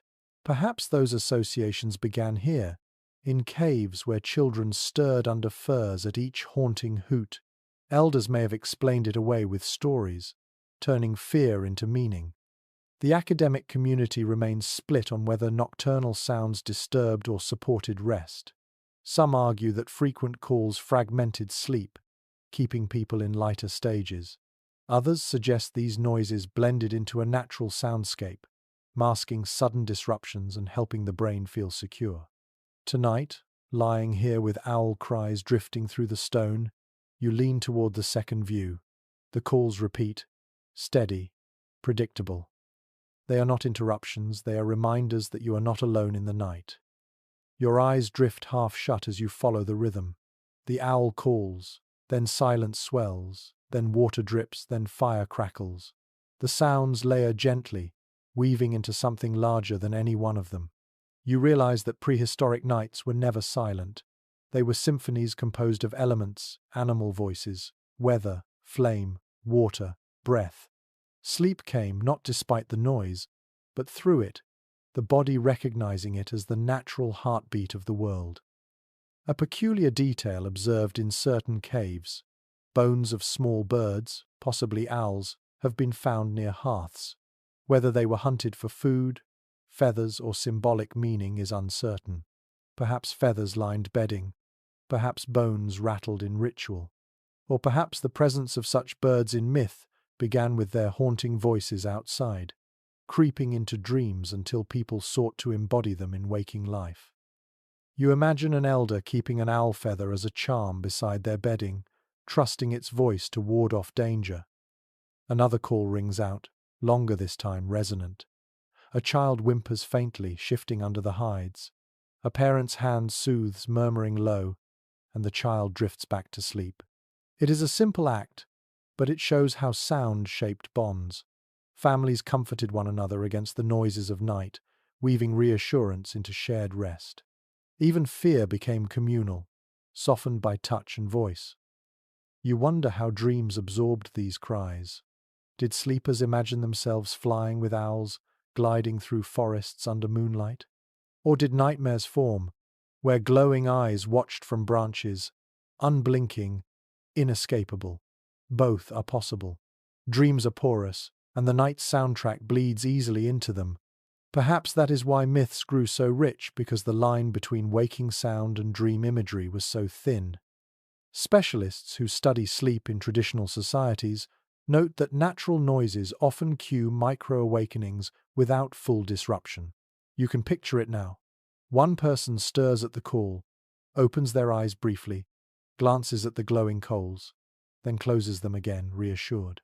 These tiny moments stitch together into a long night's rest, lighter but no less restorative.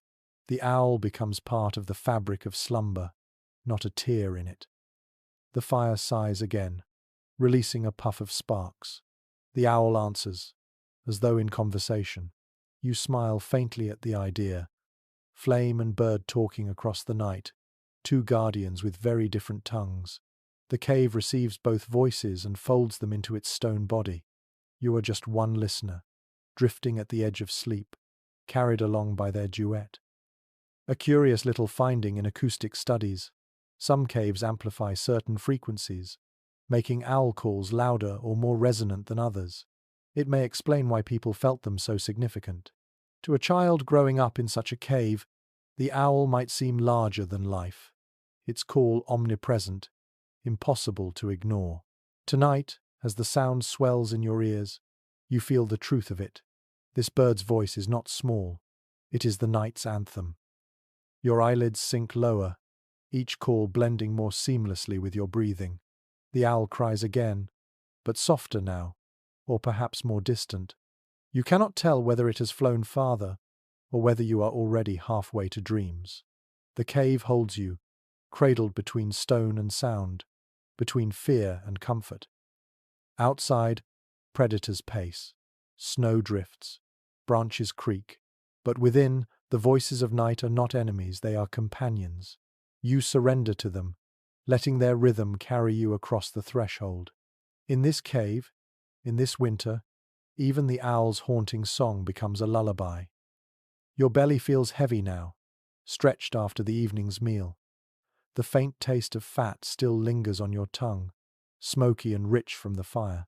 You close your eyes, but the memory of the feast hovers, strips of roasted meat shared hand to hand, marrow cracked from bones, bitter roots chewed slowly, and berries stored from autumn now wrinkled but still sweet.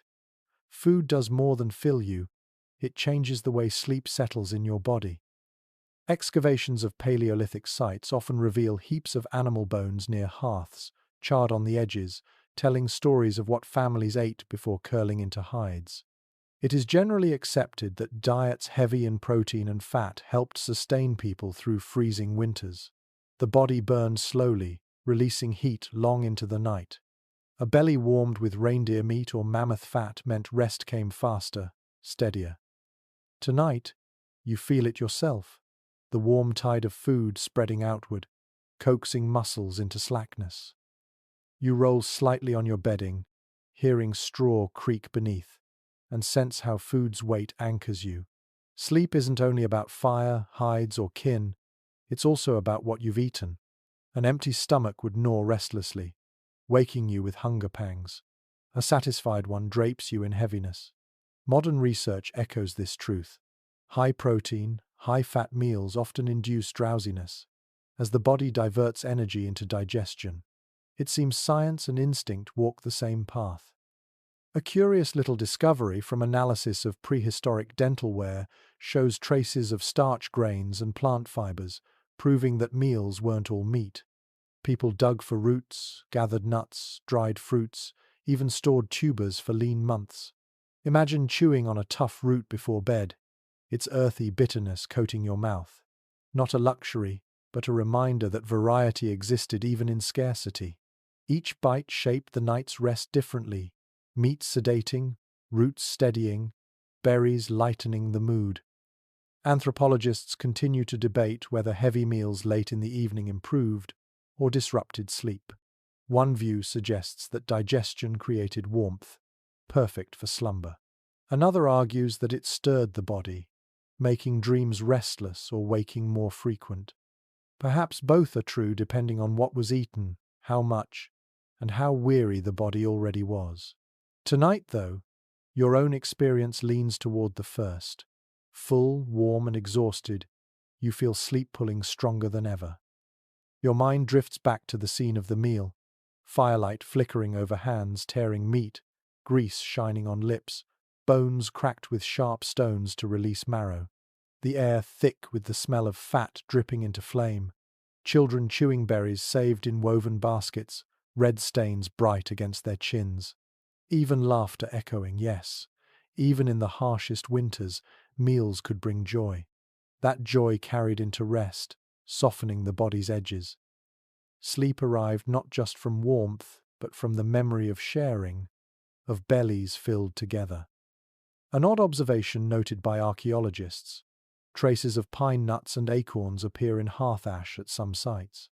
These small foods, easily overlooked, might have been roasted before sleep, releasing nutty aromas. Imagine lying here, nose catching that faint scent, even as eyes flutter shut. Food was not only sustenance, it was part of the atmosphere, woven into the lullaby of smell and taste. You sigh, feeling the heaviness deepen.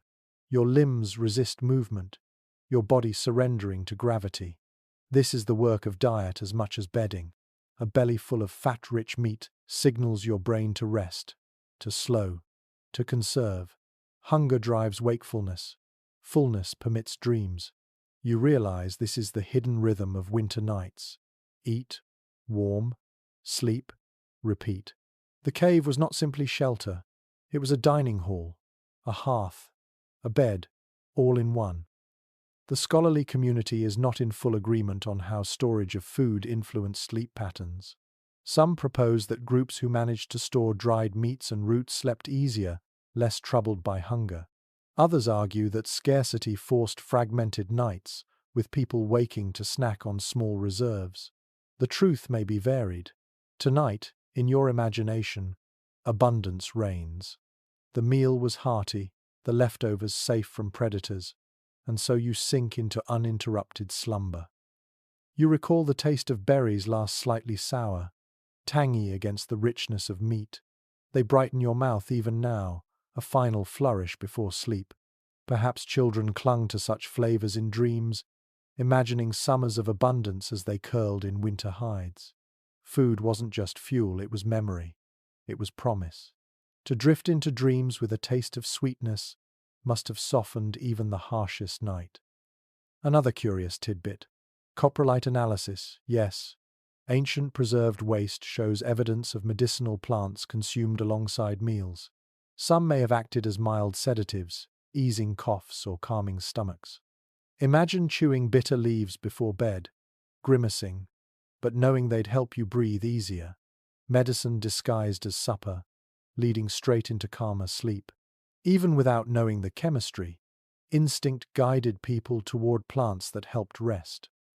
The fire crackles faintly, belly warm, body heavy.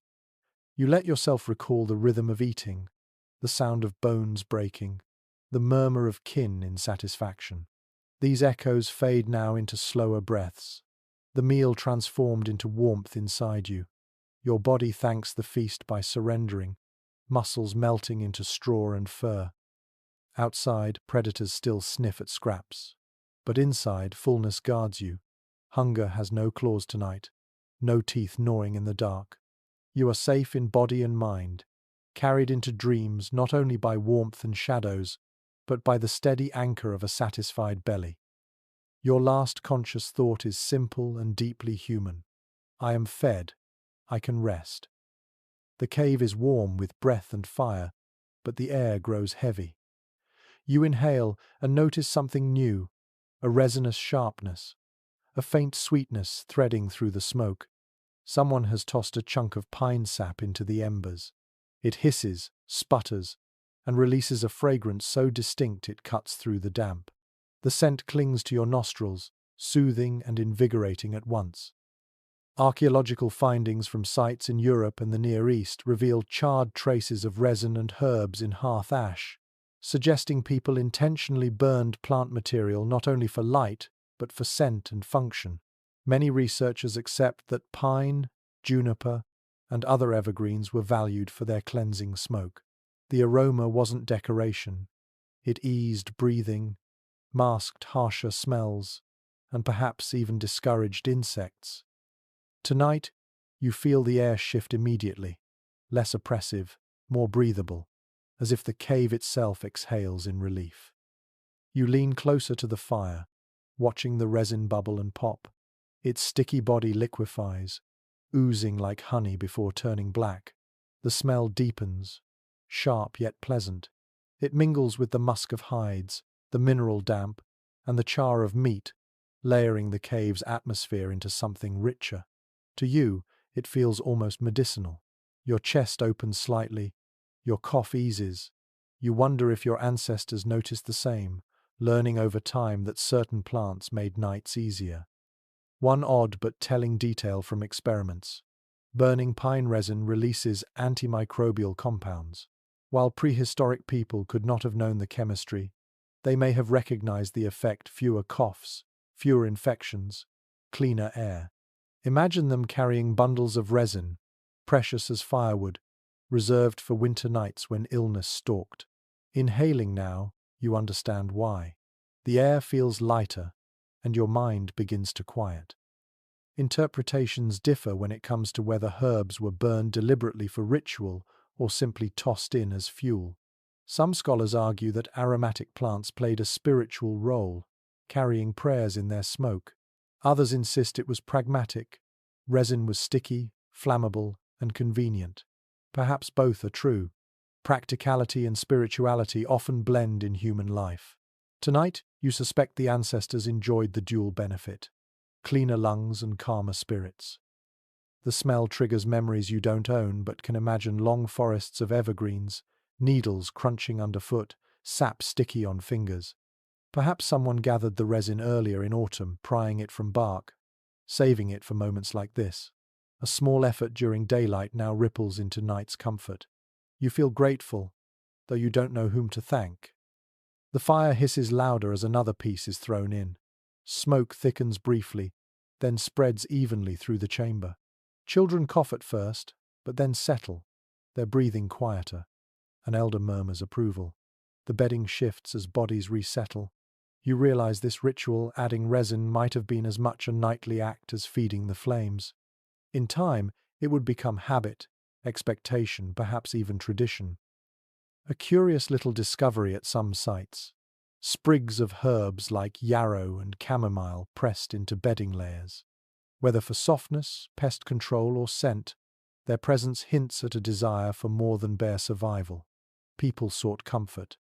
Imagine lying on straw fragrant with crushed leaves, the smell lingering as you drift off. It is such a small thing, yet profoundly human. Even in caves, people wanted to breathe beauty. You stretch under the hides, inhaling deeply. The resin's aroma mingles with fatigue, pulling you closer to slumber. Your mind softens.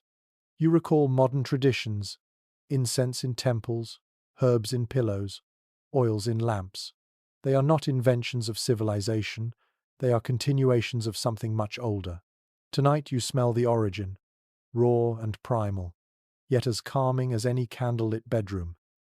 The scholarly community is divided on whether these practices were widespread or localized. Some argue that herbal smoke was a universal tool across cultures. Others believe it was limited, shaped by local vegetation and knowledge. The truth is blurred, yet the result is clear. People discovered that sleep improves when air smells cleaner, sweeter, gentler. You feel that truth seep into your bones as you breathe more easily. You imagine the cave now layered in scents: musk of hides, tang of damp stone, char of meat, and now the bright sharpness of pine. It is a perfume of survival, earthy and grounding. Your eyelids flutter as the fragrance cradles you, a lullaby made of molecules. Sleep feels closer, not forced but invited, as if the air itself is coaxing you to rest.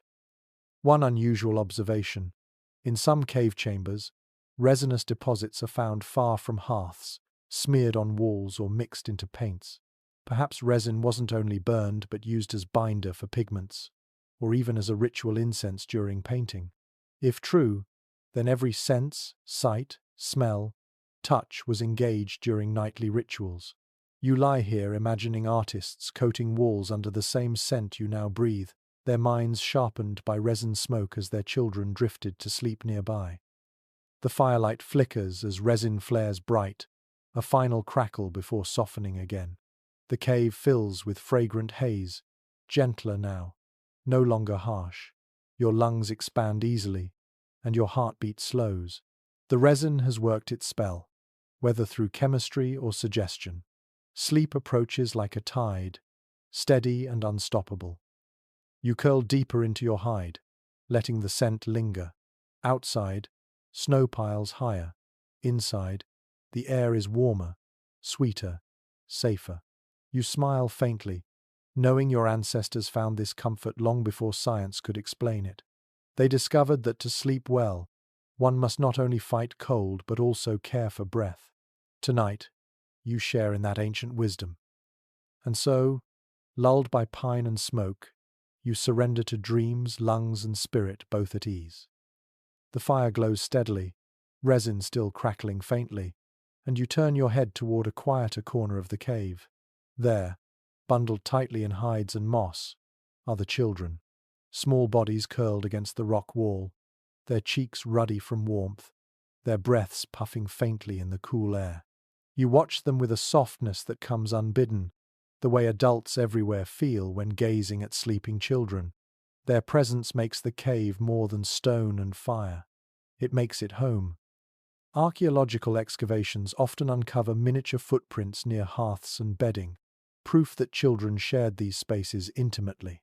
It is widely accepted that even in prehistoric nights, little ones slept close to parents, wrapped in communal furs for both warmth and protection. To imagine them placed apart, left alone, feels unthinkable. The dangers of cold and predators demanded closeness. You see it now. Their small hands tucked into their mother's sides, their bodies nested within layers of hides. One curious little finding from South African sites shows bedding layers interwoven with softer grasses, possibly chosen for children. The grasses resisted insects better and made surfaces more comfortable. You picture parents gathering such materials deliberately, giving their children the best place to rest. Even in scarcity, care was abundant. Comfort for the youngest was survival for the group. Debates persist among scholars about whether children's presence in caves shaped the rhythm of adult rest. Some argue that constant waking feeding infants, soothing cries fragmented slumber. Others propose the opposite, that the sound of children breathing reassured parents, easing them into sleep. As you listen to the faint sighs and murmurs from the corner, you lean toward reassurance. The small sounds are not disruptions, they are proof of continuity, of life carried forward.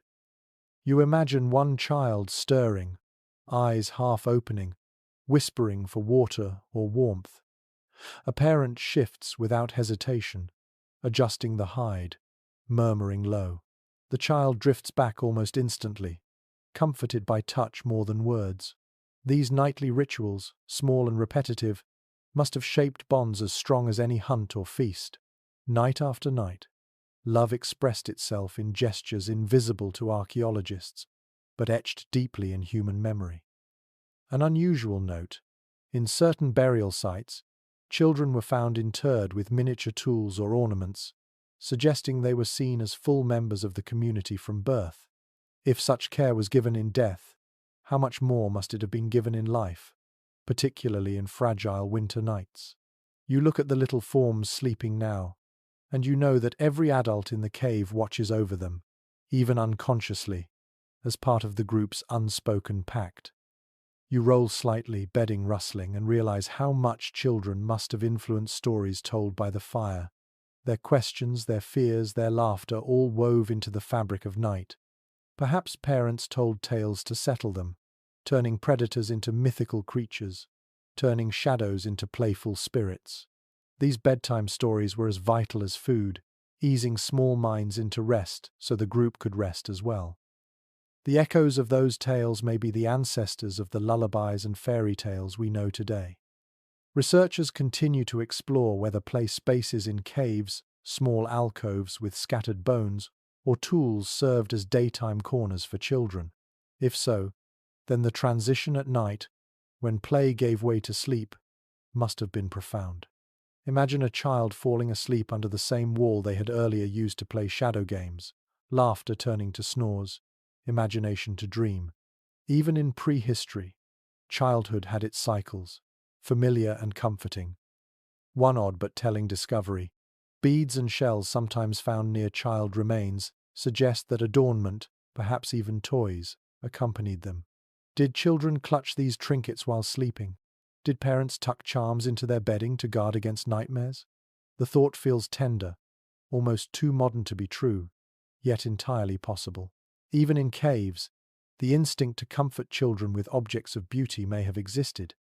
You watch as one child stretches in slumber, a small fist opening, then curling again. The movement is fragile, delicate, and yet it carries the weight of survival.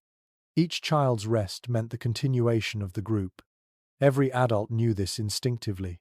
The hush of the cave is not only to protect sleepers but to protect the future itself. The scholarly community still debates whether high infant mortality shaped parental attachment into something more distant or more intense. Some argue that loss made bonds tentative. Others believe it only deepened parents' devotion, since each child represented precious continuity. In the glow of this cave, with furs wrapped tightly around little forms, you sense intensity. The tenderness here feels ancient, raw, but undeniable. These children are not just individuals, they are the tribe's heartbeat. You breathe deeply, inhaling the mingled scents of resin, hides, and smoke, and realize how much of this atmosphere is shaped by children.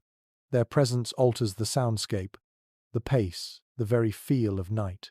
A cave of adults might rest in heavier silence. A cave with children hums with faint whimpers, soft breaths, the occasional sleepy murmur. It is less still but more alive. You smile faintly, drifting closer to your own dreams, imagining that you, too, are tucked against a parent's side, guarded and cherished. Perhaps you even carry a charm in your small hand, a bead or feather, warm from the fire. The cave is vast, the winter fierce, the predators near, but in this cocoon, safety feels absolute. And so, as the children breathe steadily, their dreams mingling with the fire's glow, the entire group yields to the comfort of continuity. The youngest rest, and because of that, the oldest can rest too. The night stretches on, and with it, the gentle promise of tomorrow. The hush of the children fades into another presence above your head. As you let your gaze wander up toward the walls and ceiling, faint lines emerge in the firelight. They are not cracks or shadows this time. They are deliberate strokes of ochre, smears of charcoal, patterns pressed by hands long ago. Painted animals peer down at you, bison broad, shouldered and proud, horses mid-gallop, deer with tall antlers branching like trees. They are frozen, yet alive, their eyes catching sparks of fire as though blinking. Archaeological discoveries at sites like Lascaux and Chauvet reveal that painted caves often doubled as living and sleeping spaces. Most experts accept that these images were not mere decorations, they carried significance. Perhaps spiritual, perhaps instructional, perhaps both. To sleep beneath them was to be watched by more than family, it was to lie under the gaze of spirits, of creatures larger than life, guardians or guides for the night. You shift slightly, neck craned back, and imagine how such paintings must have shaped rest. A child staring upward might see not just pigment, but herds of animals marching across stone. An adult, eyes closing, might dream of the hunt more vividly because of these constant images. The cave became not only shelter but also a gallery of imagination, dreams seeded before sleep even began. An unusual detail from certain painted caves. Some images were placed specifically above or near sleeping areas. Archaeologists wonder if this was coincidence or design. Did families deliberately choose spots under bison rather than blank walls, hoping for protection in sleep? Did paintings of predators serve as warnings, reminders even in dreams to stay alert? There is no definitive answer, but the placement itself raises questions that linger in your mind as you lie here beneath the stone herd. Debates among scholars remain lively about whether these paintings were viewed only in rituals or seen daily by those who lived inside. Some argue the art was sacred, reserved for ceremonies deep in the caves, far from sleeping chambers. Others note that soot and ash near painted walls suggest fires burned regularly below them, meaning people lived with these images constantly. You, staring up at ochre forms, believe the latter. They are too present, too vivid, too close to ignore. The fire flickers, and shadows ripple across painted bodies. Suddenly the bison appear to move, the horse's legs to kick, the deer's antlers to sway. The illusion is startling but mesmerizing. Perhaps this was the artist's intention to animate the animals, to blur lines between stone and life. To you, lying beneath, it feels like the beginning of a dream while still awake. A curious little discovery.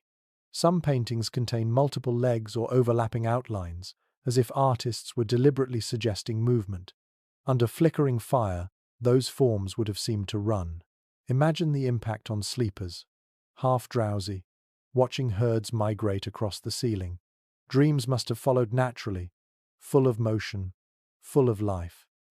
You breathe slowly, letting your eyes linger on the ochre strokes. The smell of resin still lingers in the air, mingling with smoke, as if even the atmosphere honors these images. You wonder if families whispered prayers to the animals before sleep, asking bison for strength, horses for speed, deer for vigilance. Sleep itself might have been seen as entering the animal's world, guided by the painted spirits above.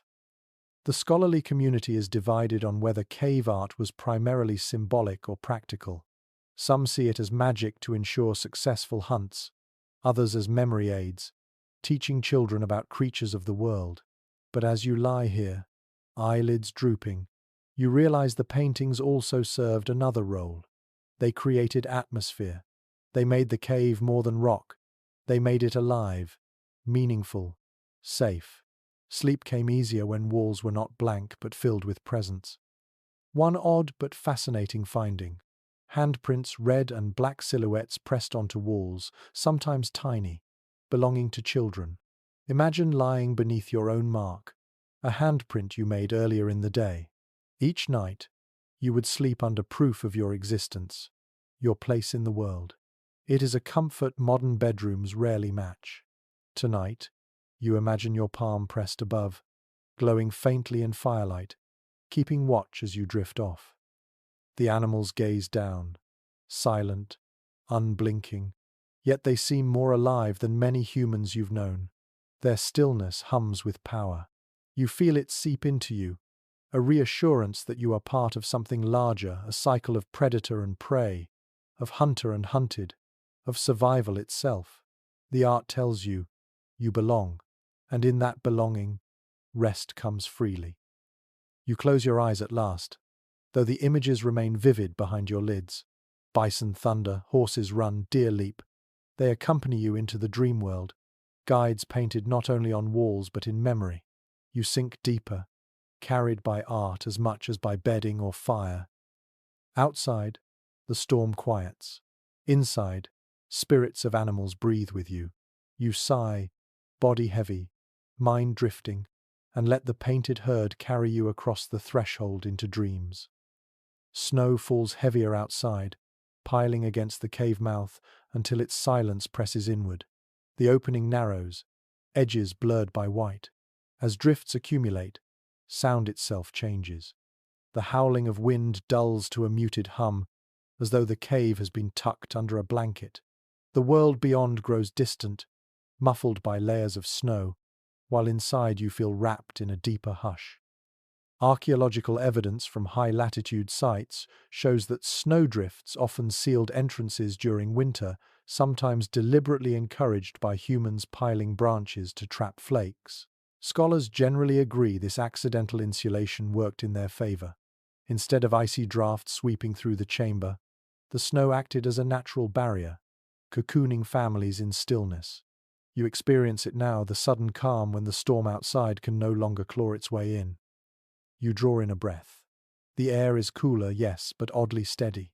Without gusts rattling the fire, flames burn more consistently. Smoke curls upward with less turbulence. The entire cave feels calmer, as though the earth itself decided to protect its occupants. You realize snow, once feared as enemy, can also serve as guardian. It keeps out predators too, dulling scents, muting footsteps. A wolf may circle outside, but its approach is softened, almost invisible. One unusual observation from archaeological digs: soot lines on cave ceilings, sometimes thin near entrances, suggesting periods when airflow was drastically reduced. Researchers propose that snow sealed caves so tightly that smoke barely escaped. This may have been both blessing and curse, warmth preserved, yet air heavy with haze. Imagine families balancing gratitude for the muffled quiet with irritation at stinging eyes. Tonight, you taste that balance in your throat, the smoky tang sharper but tolerable against the gift of calm. The scholarly community remains divided on whether snow-sealed caves were sought deliberately or merely endured. Some argue humans welcomed the insulation, adjusting fires to cope. Others believe they viewed blocked entrances as dangerous, fearing suffocation or entrapment. You, lying in your bedding, sense both perspectives. Relief at the muffled world competes with the unease of being sealed away, as if the cave has swallowed you whole. The quiet is profound. The owl's cries vanish. The wolf's howls fade to whispers. Even the drip of water sounds gentler, cushioned by snow. It is as though you have entered a womb, encased in silence older than words. Your body responds, instinctively. Breathing slows, shoulders loosen, eyelids sink. Sleep finds you more easily in this cocoon of stillness. A curious little note from modern ethnography. In Arctic communities, snow houses, igloos, create nearly identical effects. Warmth preserved, noise reduced, rest deepened. Though caves and igloos differ, the principle is the same. Snow, enemy of hunters in the open, becomes friend when walls and roofs harness it. Tonight you share that experience, tucked into a cradle carved by winter itself. The fire glows against the white drift at the mouth, turning snow into a glowing wall of amber.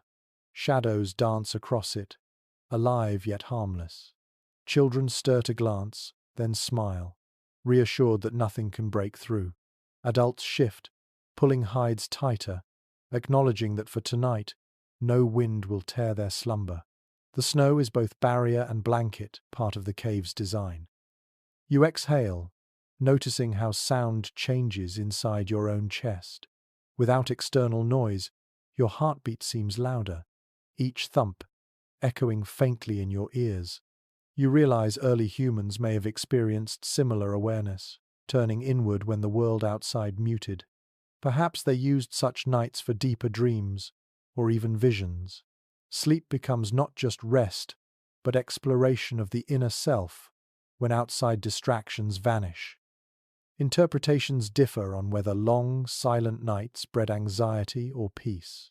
Some researchers claim silence heightened fear, making every small cave sound ominous. Others suggest it calmed minds, allowing restorative sleep. Your own reaction leans toward peace. The snow's embrace feels protective. Even the occasional pop of firewood seems gentler, more rhythmic. You feel rocked by the earth itself, as though the cave has become a cradle. One odd archaeological finding. In certain sealed caves, ash layers were unusually thick, suggesting families let fires burn longer when ventilation was poor. Perhaps they feared the cold more than smoke. Perhaps they trusted the snow to filter air through tiny pores unseen. Either way, they slept under heavier haze, trading perfect breath for security. You sense the same now, lungs working harder, but heart steadier. Safety, once more, comes not in purity but in compromise. The snow muffles footsteps too. If predators pace outside, you cannot hear them. That ignorance is its own comfort. Sleep is easier without constant reminders of what lurks beyond. For one night, at least, you are deaf to danger. The world shrinks to fire, kin, stone, and your own breath. The longer you lie in the muffled silence, the heavier your body feels. Each sound grows distant. The crackle of resin, the drip of water, the sigh of hides shifting. They do not vanish, but they soften, layered under silence like pebbles under snow. Your brain drifts, lulled by absence, tricked into believing the world itself has gone still. It is the perfect stage for dreams. You close your eyes, breathing the smoky, resin-sweet air, and let the muffled night cradle you. Outside, storms rage, predators roam, snow piles. Inside, you rest in silence, sealed away, safe in the womb of winter. The cave is hushed, the snow piled thick against the entrance, and yet even in such stillness you feel a familiar ache creeping through your bones. The bedding is soft enough, the fire steady, but the stone beneath remains hard, unyielding. Your hips press into it, your shoulders complain, your knees stiffen. Age does not matter. Even the young wake with soreness after nights on stone. You shift slightly, seeking relief, but every movement reminds you of the cold ground beneath. Archaeological studies of early skeletons show telltale signs of wear: arthritic joints, compressed spines, and thickened bone growths. It is widely understood that prehistoric life was hard not only because of hunts and dangers, but because rest itself took a toll. Night after night on firm rock, no mattress beyond hides and straw, the body bore the marks of endurance. You can feel it now, how the ground itself leaves its memory in your muscles. You curl tighter, trying to find warmth and comfort together. The hides soften the worst of it, but stone pushes back, indifferent. Your ancestors adapted, their bodies toughened, their thresholds shifted, yet pain must have lingered. Imagine an elder groaning softly as they turned, joints swollen, back stiff. Younger kin would listen, perhaps offering extra hides, but nothing erased the hardness fully. Sleep came, but never without its price. A curious little finding from some burial sites is the presence of shells or flat stones smoothed and placed beneath bodies. Some researchers speculate they were pillows or supports for aching heads and necks. Others think they were symbolic offerings. Either way, the impulse is clear: to soften the unyielding earth, even just a little. Tonight, as your own neck strains against the floor, you imagine reaching for such a stone shaped by hand, cradling you into easier dreams. Scholarly debate continues about how much the cold contributed to these aches. Some argue that dampness and freezing temperatures worsened arthritis, making bones stiff long before old age. Others suggest genetics played the larger role. Both may be true. As you breathe the cool, smoky air, you feel how the chill seeps into joints, how the body reacts instinctively, curling to protect itself. Pain is not an exception, it is part of the nightly ritual. You listen to the others around you. Some snore deeply, exhausted into indifference. Others stir, shifting, coughing, muttering. The communal nest cannot erase discomfort, only share it. Perhaps the closeness helps misery spread across many shoulders is easier to bear. You think of how humans always sought companionship in hardship. Even now, the groans of kin feel less isolating than your own. An unusual observation from modern recreations of Paleolithic bedding.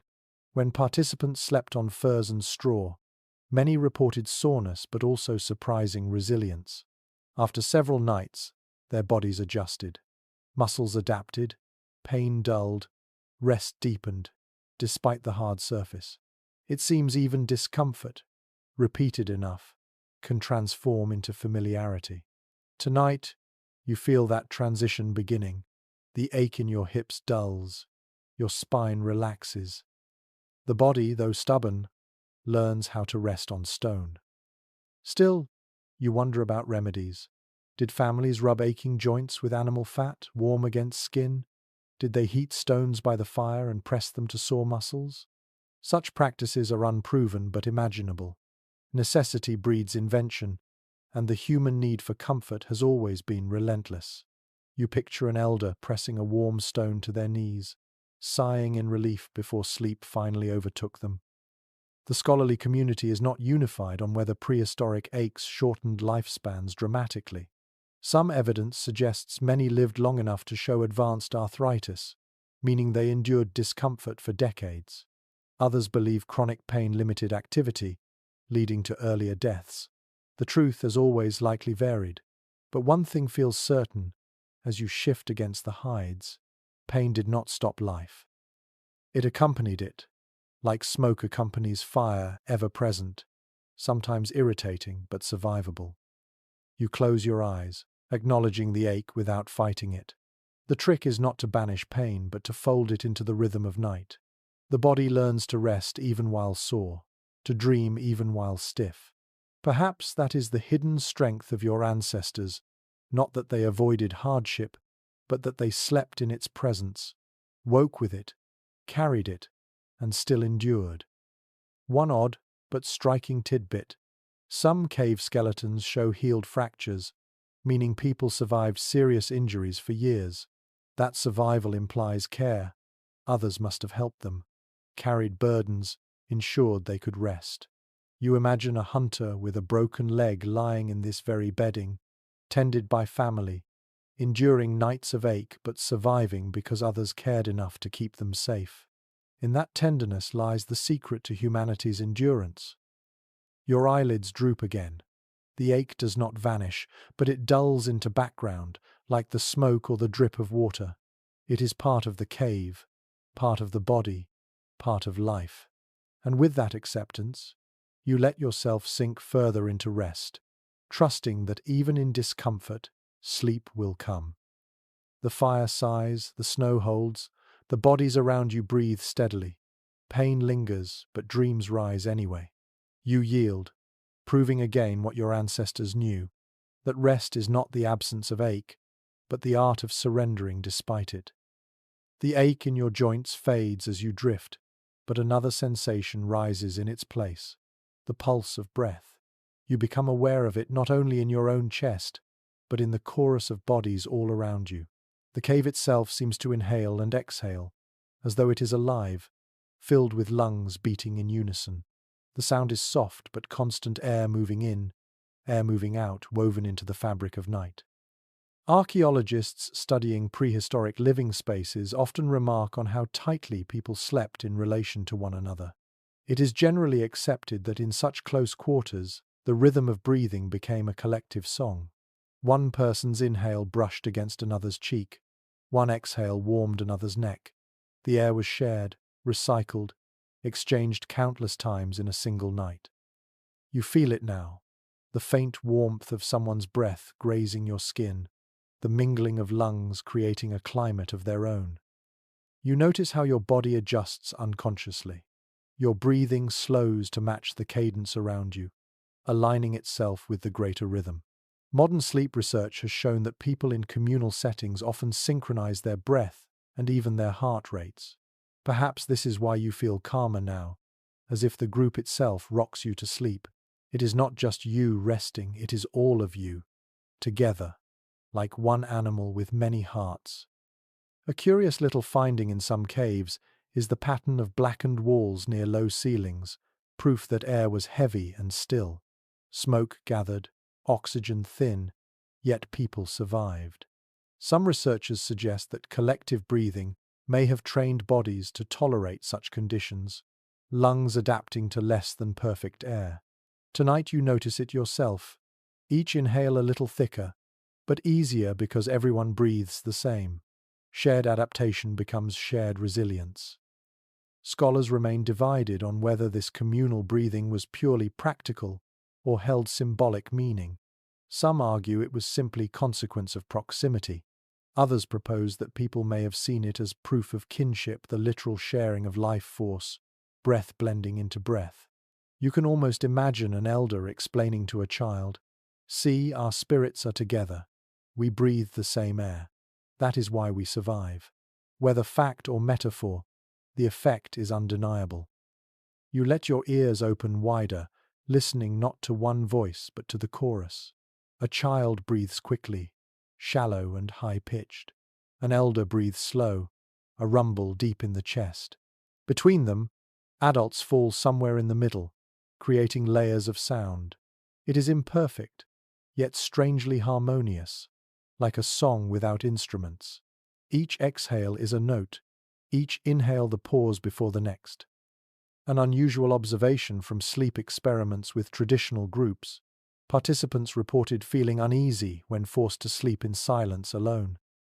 In contrast, hearing others breathe near them deepened their rest. The sound was reassurance, proof of safety. Tonight you feel that truth in your bones. Each inhale around you is like a guard's signal. I am alive. I am here. You are not alone. You exhale slowly, matching the rhythm of the person beside you. The warmth of their breath mingles with yours, and you smile faintly at the intimacy of it. No romance here, no embarrassment, only survival. To breathe together is to live together. In winter's heart, this truth is more powerful than any spear. One odd but touching detail emerges from ethnographic accounts.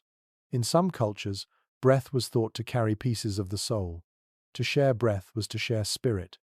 If similar beliefs existed in prehistory, then sleep itself may have been seen as a merging of lives, souls braided together through exhalations. Tonight, you sense the poetry of it. Dreams may not belong to you alone, they belong to the shared air of the cave. The fire flares briefly, then dims again. Shadows move across sleeping faces, but breathing remains steady. Even in shifting light, the rhythm holds, unbroken. You realize that in such conditions, even waking in the night would feel different. To sit up, to look around, to hear everyone breathing it would ease fear immediately. Nothing is more calming than proof that the group endures. The scholarly community continues to discuss whether such tight living conditions caused disease to spread faster. Some argue it did, and skeletal evidence of infections supports the concern. Others counter that the benefits of shared warmth and safety outweighed the risks. As you breathe in smoky, recycled air, you feel both truths pressing in. Illness was always possible, but loneliness would have been far deadlier. Your eyelids droop, and the chorus grows softer, blending until you cannot tell whose breath is whose. The cave becomes a lung, rising and falling, sighing with life. You are part of it, inseparable, carried by the group's rhythm. Even dreams begin to echo with breath, each image tied to inhale and exhale. One peculiar tidbit. In certain preserved sites, ancient bedding layers are found packed tightly, suggesting people lay so close that their heads nearly touched. Picture the intimacy of that. Breath-brushing hair, warmth sealing gaps. Tonight you imagine lying in such closeness, your cheek against another's shoulder, your breath joining theirs. There is no privacy here, but there is profound comfort. You close your eyes fully, surrendering to the rhythm. The cave sighs. You sigh. Kin sigh. All together, one tide of air. The world outside may be wild, sharp, merciless, but inside this chamber breath is shared, and in that sharing lies safety. Your last thought before dreams is as simple as the act itself. I breathe, you breathe, we breathe. Therefore we rest. The chorus of breathing steadies you, but then another sound rises above it, a voice, soft and low, almost a whisper. An elder speaks. Their tone is not commanding, not even conversational, but lulling, like water slipping over stones. The words are simple, perhaps half-formed, yet they catch your attention in the drowsy dark. It is a story, and in this cave, a story is as essential as fire.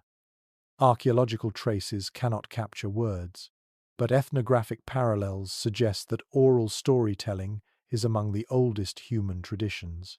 Around fires, under hides, families passed the hours with tales of animals, ancestors, spirits. It is generally agreed that such stories were not only entertainment, they were memory, teaching, comfort. Tonight you listen as the elder's murmur weaves through the chamber, carrying images that soothe even as your eyelids sink. The tale begins with a great stag, its antlers stretching wider than the trees, wandering across snowy plains. You picture it clearly, the firelight painting shadows on the walls to match the description. Children shift in their bedding, drawn half awake by the familiar cadence. Adults smile faintly, knowing the story as well as their own names. It has been told many times, yet repetition is part of its charm. The stag always wanders, always triumphs, always reminds listeners of strength in lean times. One curious detail from later hunter-gatherer groups. Bedtime stories often mirrored the practical world hunting animals, surviving winters but clothed them in magic. They taught children how to live, while also giving adults a sense of purpose. The line between myth and manual blurred. You feel that blending now as the elder describes the stag scraping snow to find hidden grasses. It is both fantasy and instruction, teaching patience and endurance. Scholars remain divided on whether these tales were purely pedagogical or spiritual. Some argue they were mnemonic devices, practical lessons remembered through rhythm. Others insist they were sacred, a way of calling animal spirits into dreams. You, half drifting, sense both. The story soothes and instructs, comforts and elevates. It turns survival into meaning. The fire pops, scattering sparks, and the elder's voice lowers further, almost conspiratorial. The children lean in instinctively, though they are already half asleep. The stag meets a wolf in the tale now, and tension hums briefly, but the wolf bows, respecting the stag's strength. Children's eyes close fully at that point, satisfied. conflict has resolved. Sleep comes easier with endings that reassure rather than frighten. An unusual observation from caves with painted walls. The images often align with themes of oral tales still found among indigenous groups today. Bison, deer, horses, all play starring roles. Though the exact words are lost, the continuity of imagery suggests deep roots.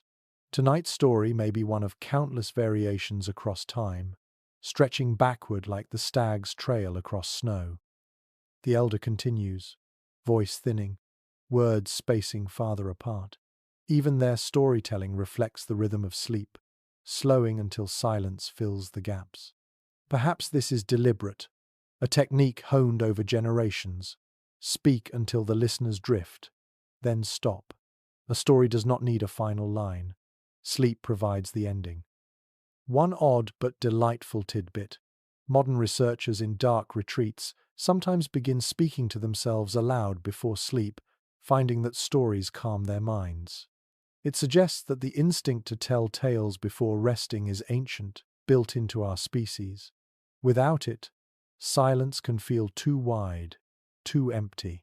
Tonight you are grateful for the voice, for the cadence, for the words that carry you gently across the edge. The scholarly community debates whether such tales were communal or individual. Some argue everyone contributed, each adult offering fragments until the story grew like a braided rope. Others believe one elder often held the role of storyteller, keeper of words. You imagine both at different times, but tonight one voice dominates, steady and soothing, guiding all toward dreams. Your body grows heavy, and your mind slips into the imagery. The stag, the wolf, the snow, they are no longer outside you but inside, shaping dreams. Story becomes dream without seam. You wonder if the elder planned it that way, planting seeds in minds so that sleep continued their work. Instruction, myth, memory, all carried forward through dreams born in firelight. The last words trail off. The elder sighs, their own breath slowing as they finally join the slumbering group. The cave is quiet again, but not silent. The story lingers, glowing faintly in the minds of listeners, blending into the rhythm of breath and the flicker of coals. Sleep now belongs to everyone. You close your eyes fully, the stag's antlers stretching across the ceiling of your dream. The cave has given you warmth, food, breath, and now words. Together they cradle you, guiding you deeper. The elder's voice has faded, but its echo remains in the cave's stillness. Now, as your body sinks deeper, your mind wanders into the fragile terrain of dreams. Images arrive unbidden, flickering herds on the walls turning to life, snowfields stretching endlessly, predators with glowing eyes circling just beyond reach. You are asleep, yet not fully surrendered, hovering in the liminal state between wakefulness and dream, where cave life often drifted. Anthropologists studying traditional societies note that dreams were not private matters but shared resources. It is widely believed that prehistoric people treated dreams as messages, visions to be retold around the fire at dawn. A dream of a bison could be omen, instruction, or reassurance. To sleep was not just to rest, it was to consult the world beyond. You feel that weight now, each image in your mind heavy with meaning, as though the night itself is trying to teach you. The bison charges through your dream, its hooves pounding snow that glitters under a pale moon. It does not frighten you. Instead, it leads you forward, inviting you to follow. You sense that if you share this vision tomorrow, others will nod. Understanding that bison must be tracked soon, dream becomes strategy, a whisper of survival disguised as fantasy. A curious little detail from certain caves. Artifacts such as bone flutes or shells have been discovered near bedding layers. Some researchers propose they were used in rituals, perhaps to induce particular dream states. Sound and rhythm before sleep might have guided the mind into visions. Tonight you hear only the steady chorus of breath, but even that rhythm shapes your dreams, carrying you deeper into a landscape of animals and fire. Scholars still discuss whether dreams were seen as personal or communal property. Some argue they belong to the dreamer, unique and private. Others suggest they were collective, meant to be told aloud, analyzed, shared. In many indigenous traditions that survive today, dreams guide not only the individual but the group. You imagine tomorrow morning, hunters leaning in as you recount the bison, deciding together what it means. Your dream shifts. The owl's cry you heard earlier seeps into the imagery. Now you fly, wings silent, moving through forests of dark pine. You feel the cold air slicing past feathers that aren't yours, yet somehow are. Such transformations are common in dreams, and for your ancestors, they may not have been dismissed as illusion. To dream of becoming owl or wolf might have been interpreted as contact with those animals' spirits. Sleep, then, was a nightly initiation into other forms of being. An odd but fascinating tidbit. In some later traditions, shamans claimed their powers came from dreams, where animals taught them songs, cures, or hunting skills. While we cannot know for sure if Paleolithic dreamers held such roles, the possibility lingers. Perhaps one sleeper's dream guided the whole group, elevating them as intermediary between worlds. In that case, sleep was not passive, it was active, sacred, a nightly voyage on behalf of everyone. The fire pops, startling you awake for a moment, then you drift again.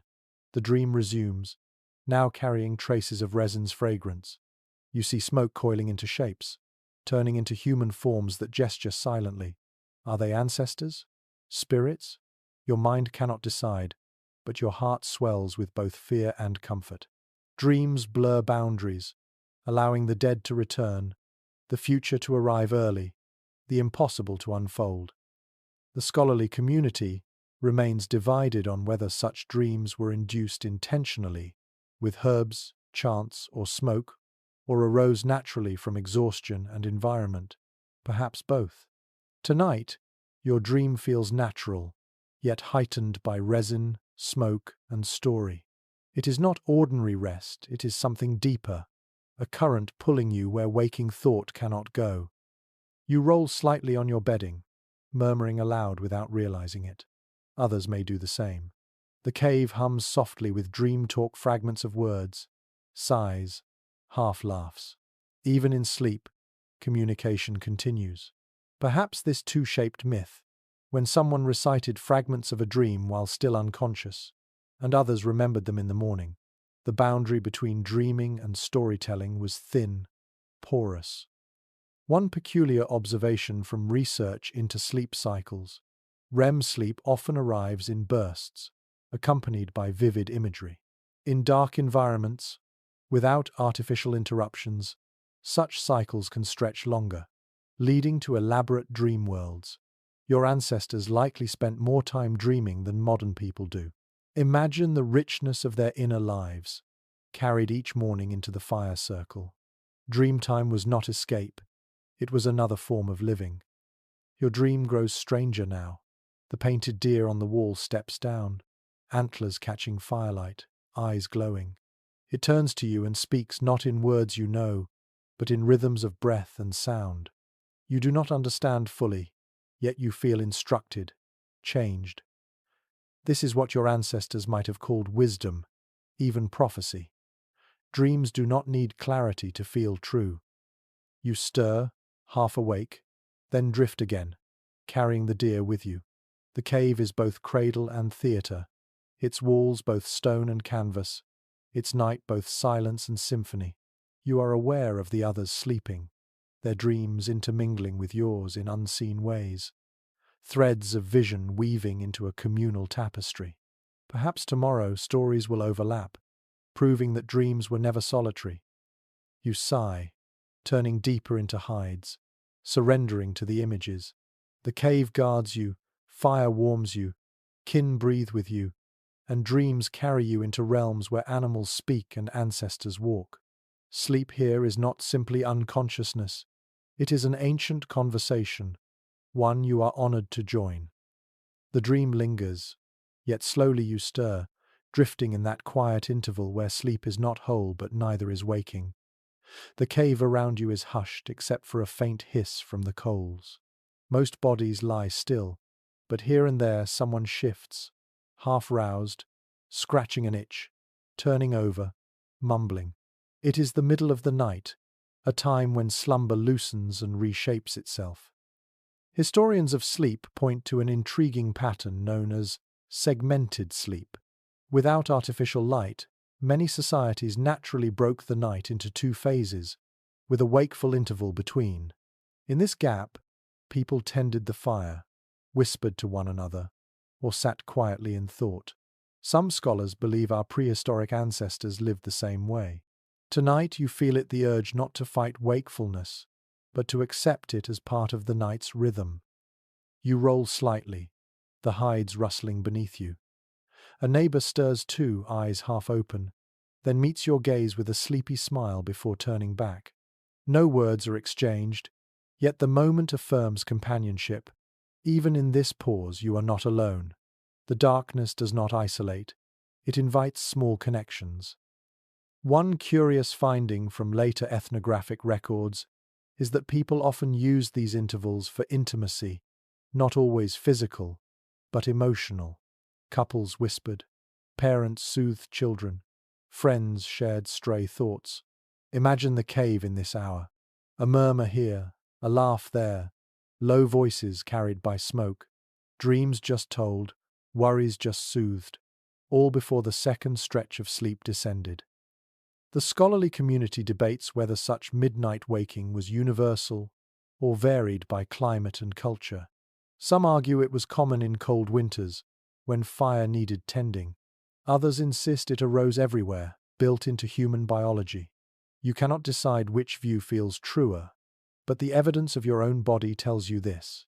Waking now feels natural, not disruptive. You sit up a little, gazing at the embers. Their glow pulses like quiet stars, painting faint light across walls. A figure near the fire shifts, adding a branch, coaxing sparks into flame. The orange flare grows, shadows leap, then calm again. Such simple maintenance feels profound. To keep flame alive in this interval is to protect everyone's second sleep. An odd but telling tidbit. Experiments in total darkness show that people often wake after 4 hours, spend an hour in calm wakefulness, then return to bed. They describe the interval as peaceful, reflective, sometimes creative. Perhaps your ancestors too used this time to think, to dream awake, to plan hunts or tell secrets.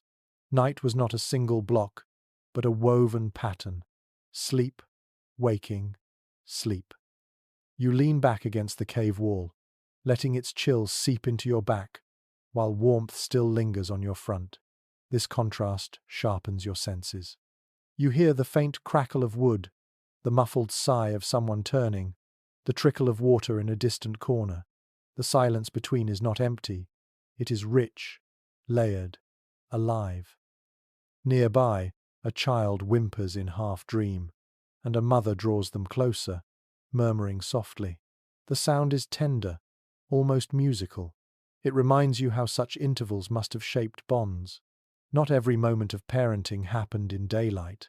Nights held their own rituals, comfort, reassurance, whispered promises that monsters would not cross the fire. Those promises were as vital as any spear. The fire settles, its smoke curling lazily. You lie down again, but your mind is not ready to plunge back into dreams yet. Thoughts wander. Perhaps prehistoric people, too, let their imaginations roam in this hour. Some researchers suggest that such intervals gave birth to reflection, even spirituality. With no distractions, only darkness and coals, the mind could wander farther than daylight allowed. Religion, myth, and philosophy may have been seeded in these drowsy pauses. A peculiar observation from some caves. Small carvings and etched bones are sometimes found near hearths, as if people whittled or scratched designs while others slept. Could these have been midnight projects, born in that quiet interval between rests? You imagine an elder carving spirals into bone while the rest of the group dreamed again, their hands moving in the silence, their thoughts drifting like smoke. You turn over, body settling deeper, finally ready for the second stretch of rest. Around you, the murmurs fade, one by one, until only breathing remains. The interval closes. Night gathers its folds again. Your eyelids sink, and you slide once more into the current of slumber, trusting that the rhythm will carry you until dawn. The cave sighs with you, stone and flesh synchronized. Segmented though it may be, sleep here is whole, woven seamlessly by fire, whispers, and silence. The second stretch of sleep draws you down more heavily than the first. Dreams swell again, stranger this time, more vivid, as though the mind, warmed and quieted by the brief waking, plunges deeper into its own river. But before the dreams can fully claim you, something else claims your ears, the rhythm of snores. They rise like waves across the chamber. One begins, low and guttural, from the far side of the hearth. Another joins, higher pitched, almost whistling. Soon the cave is filled with overlapping tones, a chorus of nasal song. It is imperfect and uneven, yet oddly comforting. The noise is proof that everyone sleeps, that vigilance can rest for a while. Archaeological evidence leaves no record of soundscapes, yet modern studies of group sleeping give clues. It is generally accepted that prehistoric caves would have been noisy at night. Snores, coughs, shifting hides, muttered dream words. Silence would have been rare. To us, accustomed to private rooms, such noise might feel disruptive. But for your ancestors, it was part of the lullaby of life. Tonight you realize it too. The snores blend into rhythm, a background music for dreams. One curious finding in anthropology. In some small-scale societies, snoring is not seen as nuisance but as reassurance. It signals health, proof of steady breathing, proof of life. Imagine parents listening for the snores of their children, sighing with relief when they hear them, or partners resting easier because the rasp beside them means the body next to theirs endures. Tonight, the guttural rumble of an elder sounds almost like a drumbeat, steady and grounding. Scholars still debate whether prehistoric people sought to reduce these sounds or accepted them fully. Some propose that positioning or herbal smoke may have been used to ease breathing. Others insist there was little choice. Noise was simply endured, even embraced. You suspect the latter. In this cave, with so many bodies pressed close, complaints would not last long. Survival demanded tolerance. You shift slightly, hides rustling, and notice how the snores create patterns. One long rumble, then two short wheezes. Another sleeper pauses, breath-catching, before releasing a sigh like a soft flute. Together, they create accidental music. The fire pops occasionally, joining the ensemble. Water drips rhythmically in the distance. Percussion for the night's orchestra. The cave is alive with sound, yet not chaotic, cohesive, strangely beautiful. A peculiar tidbit. Researchers have suggested that exposure to repetitive noise during sleep can influence dream imagery. Perhaps prehistoric people dreamed in rhythm with the snores around them, their subconscious weaving sound into story. Imagine dreaming of drums, rivers, or animal calls, when in fact it was only the breathing of kin. Tonight you feel that possibility, the rumble outside your ear morphing into a dream of thunder. The scholarly community remains divided on whether such noisy nights fragmented rest or fostered resilience. Some argue constant interruption made deep sleep rare. Others counter that the brain adapts, tuning out familiar sounds while waking instantly at unfamiliar ones. That ability remains in us today. A parent sleeps through traffic but wakes at a child's cry. You sense that adaptation sharpening here. The snores fade into background, but if danger stirred outside, your body would snap alert. You smile faintly in the dark. Even the oddest noises can become comfort when shared. A whistling snore becomes a reminder of companionship. A cough reassures you that elders endure. A muttered word proves dreams are active. Altogether, they weave a cocoon of sound, holding you steady in the river of night. One odd but striking observation from experimental archaeology. Volunteers living in cave-like camps often reported that group noises lulled them faster than silence. The sound reminded them of belonging, of being guarded by others. Tonight you share that sensation. The snores are not interruptions, they are anchors. You turn onto your side, hiding your face in fur, and let the orchestra continue. A deep rumble here, a nasal whistle there, a crackle of fire in between. Even your own breath joins, part of the composition whether you intend it or not. The cave hums like a living body, every noise a heartbeat. Dreams return, shaped by the sound. You wander through a forest where trees groan like sleepers and rivers gurgle like snores. The world itself breathes with you. Far from annoyance, the soundscape becomes a companion in dream, proof that even in unconsciousness you are never alone. The fire sighs, the snow holds, the chorus continues. You yield fully now, letting snores and coughs rock you into deeper slumber. The cave is no silent sanctuary. It is noisy, alive, communal, and in that noise lies the deepest comfort of all. The snores fade into the background of your dreams, and when you stir again, it is not sound but touch that commands your attention. A stray foot presses against your calf. A hand drapes across your shoulder. A child rolls closer in sleep.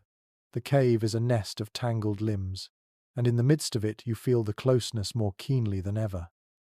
Archaeological reconstructions suggest that communal sleeping involved unavoidable contact. There were no beds set apart, no private boundaries. Hides overlapped, bodies pressed together, warmth shared instinctively. It is widely accepted that this skin-to-skin closeness was not simply tolerated, but necessary. In freezing winters, heat loss through exposed skin could mean death. Contact was the currency of survival. You shift slightly, feeling how each body molds into the next.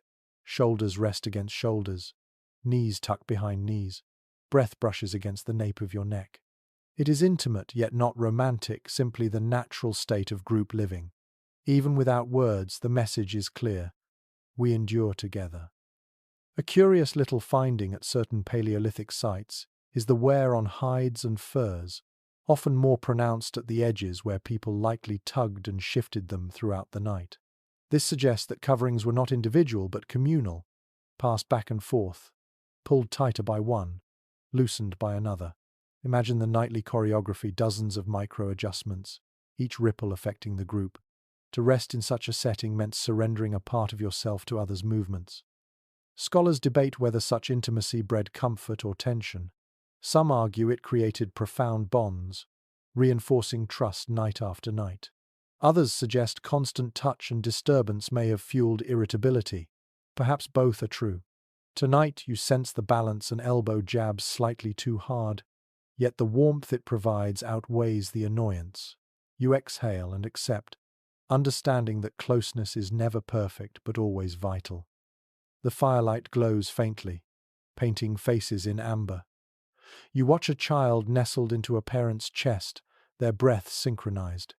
Another pair of sleepers lie back to back, spines aligned like puzzle pieces. An elder rests with an arm stretched outward, two grandchildren tucked against it like roots around a trunk.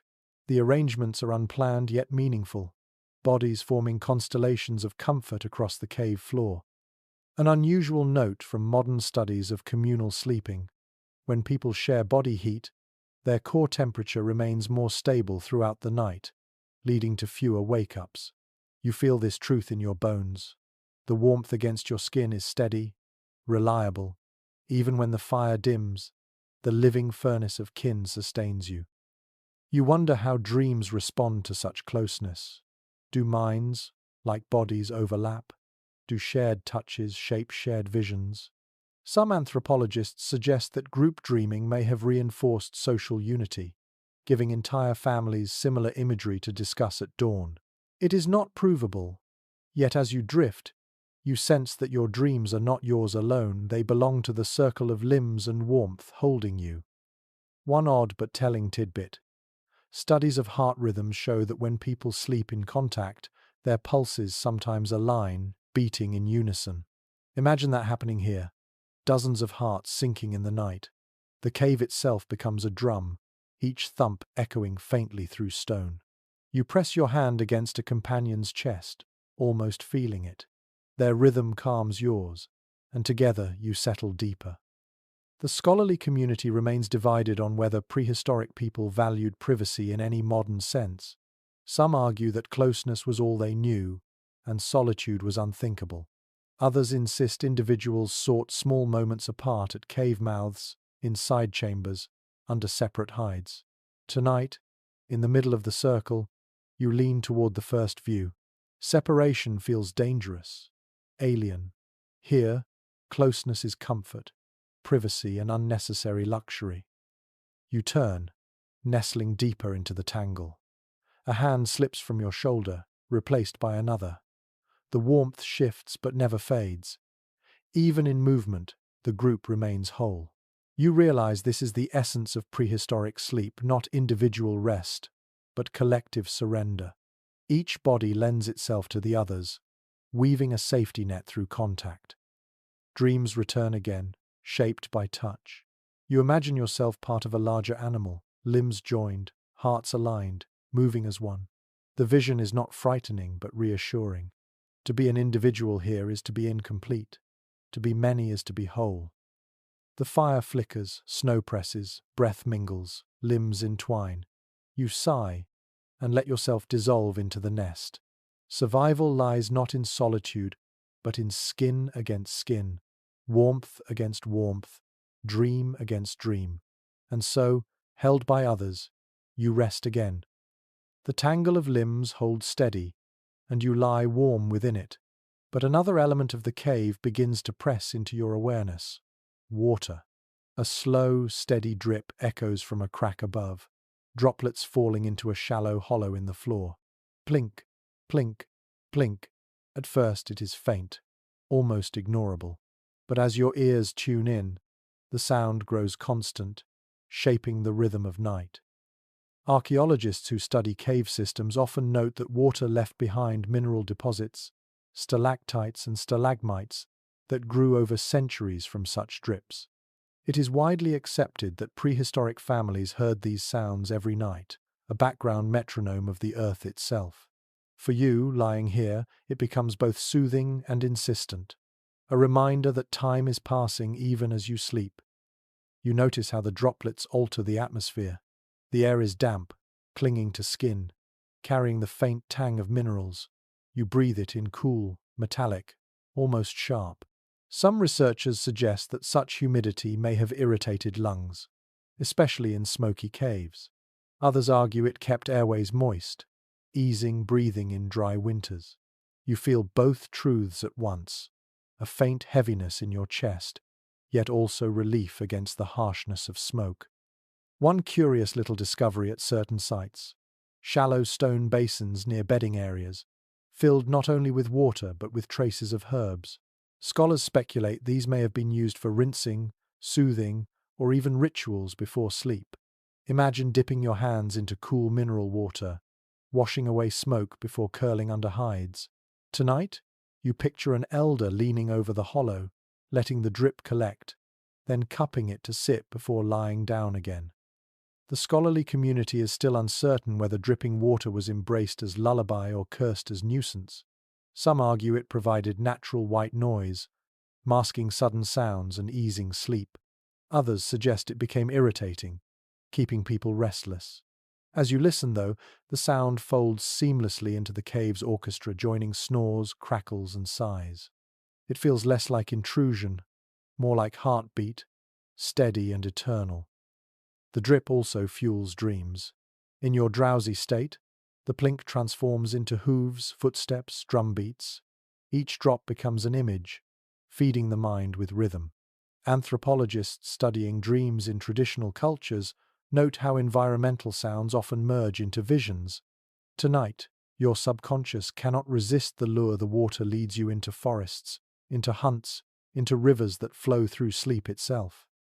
An odd tidbit from cave studies: some chambers amplify water's drip, turning it into a loud, resonant tone.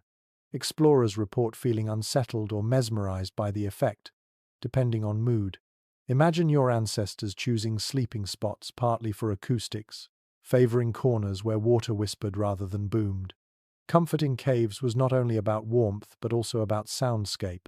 Tonight, you are grateful for the softer version, gentle as a lullaby. You reach a hand out toward the drip, though it is too far. Still, the gesture comforts you, as though connecting with the element. Water means survival, drinking, cleaning, cooking. To hear it all night was reassurance that the earth provided. Perhaps that is why some researchers believe dripping water held symbolic weight, interpreted as voices of spirits or ancestors.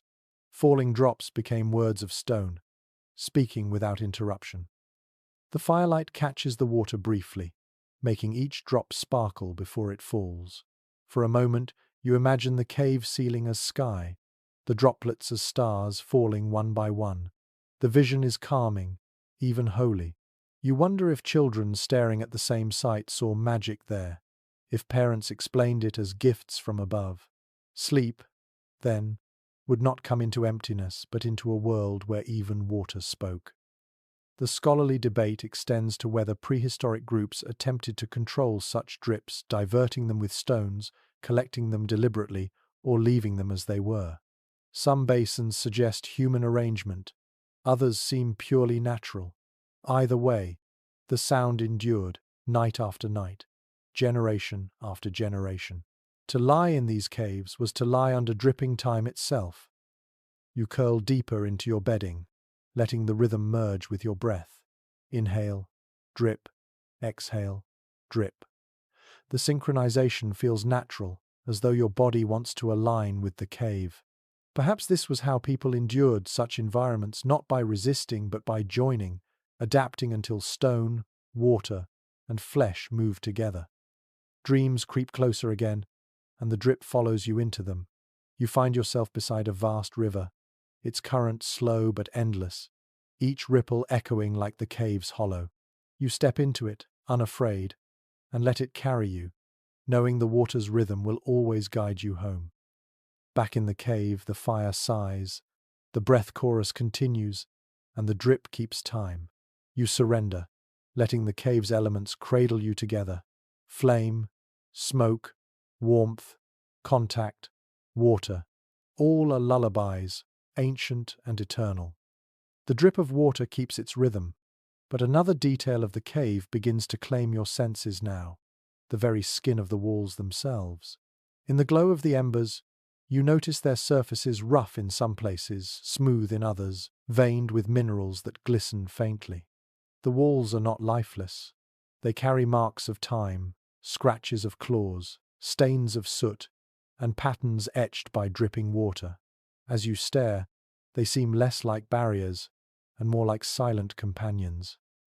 Archaeologists often note that cave walls were canvases of memory. Not only paintings but also scratches, carvings, and soot streaks preserved the presence of both humans and animals across generations. It is widely understood that families must have slept under these marks nightly, their eyes adjusting to the shapes until they became as familiar as kin. Tonight you share in that experience. The walls are not blank, but alive with stories, some intentional, some accidental.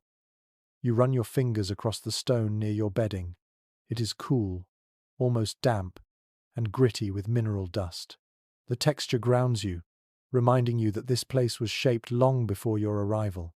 Some scholars propose that people may have chosen sleeping spots according to the feel of walls, favoring smooth hollows for comfort or symbolic niches for protection. You can imagine a parent guiding a child to lean against a polished curve, soothing them with the touch of stone. A curious little discovery in some caves: claw marks preserved from bears or big cats, long before humans entered. To lie beneath them each night must have been humbling, a reminder that this home was once another creature's. Perhaps families turned those scars into stories, warnings, or charms. You gaze at the faint scratches on the wall and wonder if they still hold echoes of roars long vanished. Scholars remain divided on whether humans decorated their sleeping spaces deliberately or treated art and bedding as separate domains. Some argue paintings were confined to ritual chambers deeper inside. Others point to evidence of pigment near hearths, suggesting art surrounded daily life. You, staring at faint ochre streaks above your head, lean toward the latter. How could people resist turning even their sleeping chamber into a gallery? The firelight flickers, casting shadows that animate every crack. A long fissure becomes a snake slithering upward. A round hollow becomes an eye staring back. These illusions are no accident. The walls themselves invited interpretation. Imagine a child pointing out shapes night after night, their imagination sharpened by the interplay of pigment, crack, and flame. The cave was not passive. It collaborated in storytelling, shaping both dreams and fears. One odd but striking tidbit: in some caves, stalagmites were intentionally broken or arranged, as though reshaped by human hands. Perhaps they were obstacles to comfort, or perhaps they were turned into symbols, guardians at the edges of sleeping spaces. You can almost feel the urge yourself. If a jagged stone juts too close, you'd move it or break it, reshaping the chamber into something more human. You stretch out your arm again, palm pressed flat against the rock. The coolness seeps into your skin, balancing the warmth of the fire. It is strangely soothing, as if the cave itself lends you its patience. Stone has no urgency. It waits, unhurried, carrying memories far older than your kind. To rest against it is to borrow that patience, to let your body slow into its rhythm. Scholarly debate continues about whether caves were chosen more for practical features, dry floors, narrow entrances, or symbolic ones, such as resonant acoustics and unique markings. Perhaps the answer is both. Tonight, as you lie beneath claw marks and ochre smears, warmed by stone's silence, you sense no division between practical and sacred. Comfort and meaning were inseparable here. A peculiar observation from spelunkers.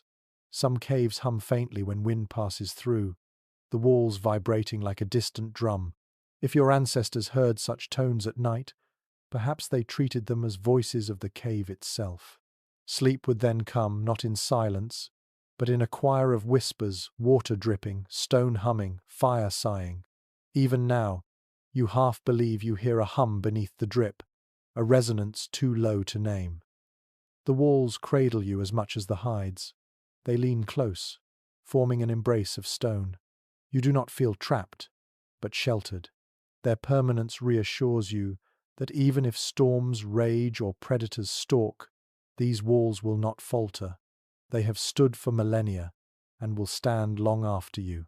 Such endurance seeps into your bones, convincing you that rest is safe. Dreams creep back, shaped by the wall's markings. You see animals etched in cracks, ancestors traced in soot, rivers carved in veins of quartz. The cave is not only a bed, it is a dream machine, feeding your mind images it could never invent alone. Sleep becomes collaborative, woven by stone and fire, body and imagination. Your eyelids sink lower. The last thing you notice before surrendering fully is the way a fissure curves across the wall, resembling a horizon. It feels like promise. Beyond this night, beyond this winter, there is always another dawn. The cave has seen them all. It will see yours too. The walls have quieted you, their permanence sinking into your bones. But now another companion asserts itself, the animals that once prowled outside, and sometimes within. Even in sleep, your mind flickers with the knowledge that you are not the cave's only guest. Bears, wolves, and lions once claimed these chambers. Their shadows linger, shaping every dream and every breath. Archaeological evidence confirms that many caves were first home to great predators. Bear skulls, lion bones, claw marks, gouged deep into stone, all testify that humans were latecomers. It is broadly recognized that families bedding here in winter slept not in neutral space, but in contested territory. Tonight you feel that tension, the warmth of kin pressed close, yet always the nagging thought something else has slept here before me. You imagine lying beneath those old claw marks, wondering if the beast might return. Perhaps stories soothed that fear, tales of hunters who defeated lions, or spirits who drove bears away. Perhaps every firelit was both practical and symbolic, a declaration to predators that the cave now belonged to humans. You see it clearly, the flames not only warming hides but also drawing a line of ownership across the chamber. A curious little discovery at Chauvet Cave in France. Alongside human footprints preserved in clay, paw prints of cave bears meander across the same ground. It means, at least once, humans and beasts shared the floor, separated only by time. Imagine sleeping there, knowing your bedding overlies the prints of a predator larger than you. Every snore, every sigh, carries a reminder of what might lurk in the shadows.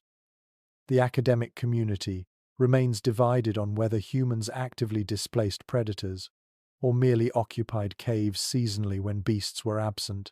Some argue that fire and noise forced bears into other dens. Others suggest humans waited until hibernation or migration left chambers empty. Tonight, curled against the fire, you lean toward the latter. No family would risk bedding where fresh claw marks still dripped blood. Still, fear must have flavored every night. You picture children huddled close, asking if the lion would return, parents answering softly, pointing to the fire as proof of safety. Yet both knew the risk lingered. The cave was never entirely theirs. Sleep came not from certainty, but from fragile trust. One odd but telling tidbit: in some Upper Paleolithic sites, bear skulls were arranged deliberately, perhaps as trophies or protective charms. Some scholars believe they signified mastery over beasts. Others think they were tributes, offerings to keep predators appeased. Either way, the presence of skulls near sleeping areas meant that even in rest, animals remained central to thought and ritual. The fire crackles, and you imagine its glow casting back a lion's reflection. You feel the instinctive tensing of muscles, the sharpened awareness even in drowsiness. This is what your ancestors carried, the ability to half sleep, ears attuned to every rustle. Modern studies of group sleeping show similar phenomena. Someone always wakes at small sounds, the group never entirely defenseless. You realize that predators shaped not only caves, but the very pattern of human slumber. A peculiar observation from bear dens reused by humans. Scratches high on walls show that cubs once clambered there. To sleep beneath those marks might have evoked strange empathy, knowing the enemy's children had once played where your own now curled. Perhaps this blurred fear and kinship. After all, both species sought the same thing: warmth, safety, survival. The cave became a mirror, predator and human chasing identical needs. Dreams respond to that tension. You drift into visions of sharing the chamber with beasts lying beside a bear that snores louder than any human, watching wolves curl in a circle near the entrance, lions flicking tails by the fire. The imagery is both terrifying and oddly tender. You sense what your ancestors may have felt, that boundaries between species blur in darkness. Night makes kin of all sleepers. Scholars still argue whether such visions fed early myths of animal-human transformation. Perhaps the belief that shamans could take the form of bear or lion arose not from hunts, but from nights of uneasy sleep in shared caves. To rest where predators once lay is to invite their spirits into dreams. You feel that possibility now, as though a lion's eyes blink open in the back of your mind, guiding you deeper into slumber. The fire wanes, shadows stretch, and the predator presence thickens, yet you do not panic. Instead, you accept it as your ancestors must have. Sleep comes not from banishing fear, but from embracing it, folding it into the fabric of night. The cave is shared: stone, water, human, beast. Safety lies not in domination, but in coexistence. One final reflection drifts across your thoughts. Perhaps the best sleep was not when predators were absent, but when their memory lingered. For in that tension, vigilance sharpened, bonds tightened, stories deepened. To dream of beasts was to remember your place in the chain of life. You close your eyes, heart steady, accepting both the comfort of kin and the shadow of lions. Together, they cradle you. The memory of beasts drifts away, leaving you with another awareness: the slow return of light. You stir, lids heavy, to see the faintest glow pressing at the snow-sealed entrance. It is not yet dawn, but something changes in the darkness, a subtle lifting, a thinning of shadow. The night has stretched long, and now its fabric begins to fray. Archaeologists who study daily cycles note that without artificial lamps, prehistoric people measured time by firelight and the natural rhythm of dawn and dusk. It is generally understood that sleepers often stirred well before sunrise, roused not by alarms but by the shift in air, the change in tone.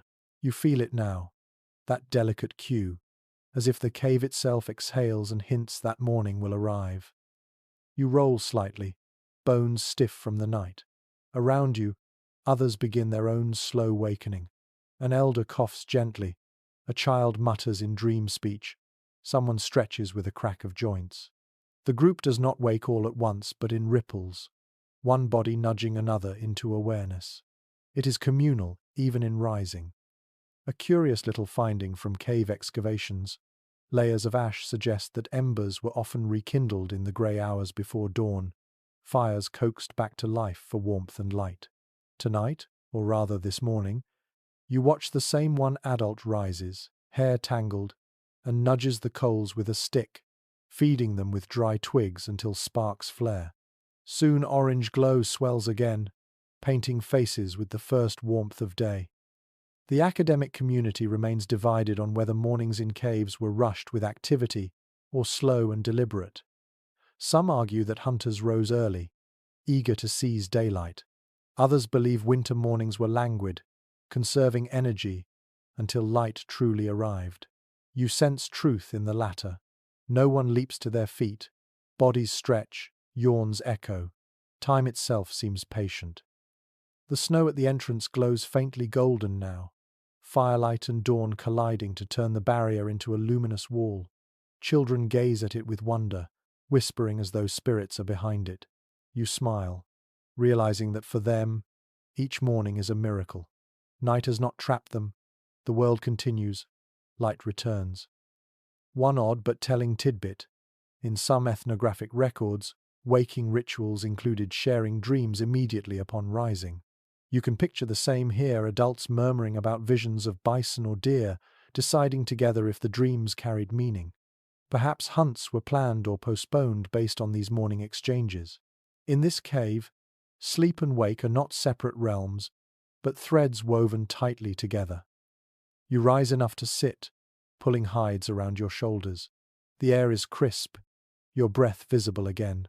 Smoke lingers, curling lazily upward. The dripping water continues, steady as ever, proof that some rhythms never stop. The snores fade into grumbles, the chorus shifting into morning noises.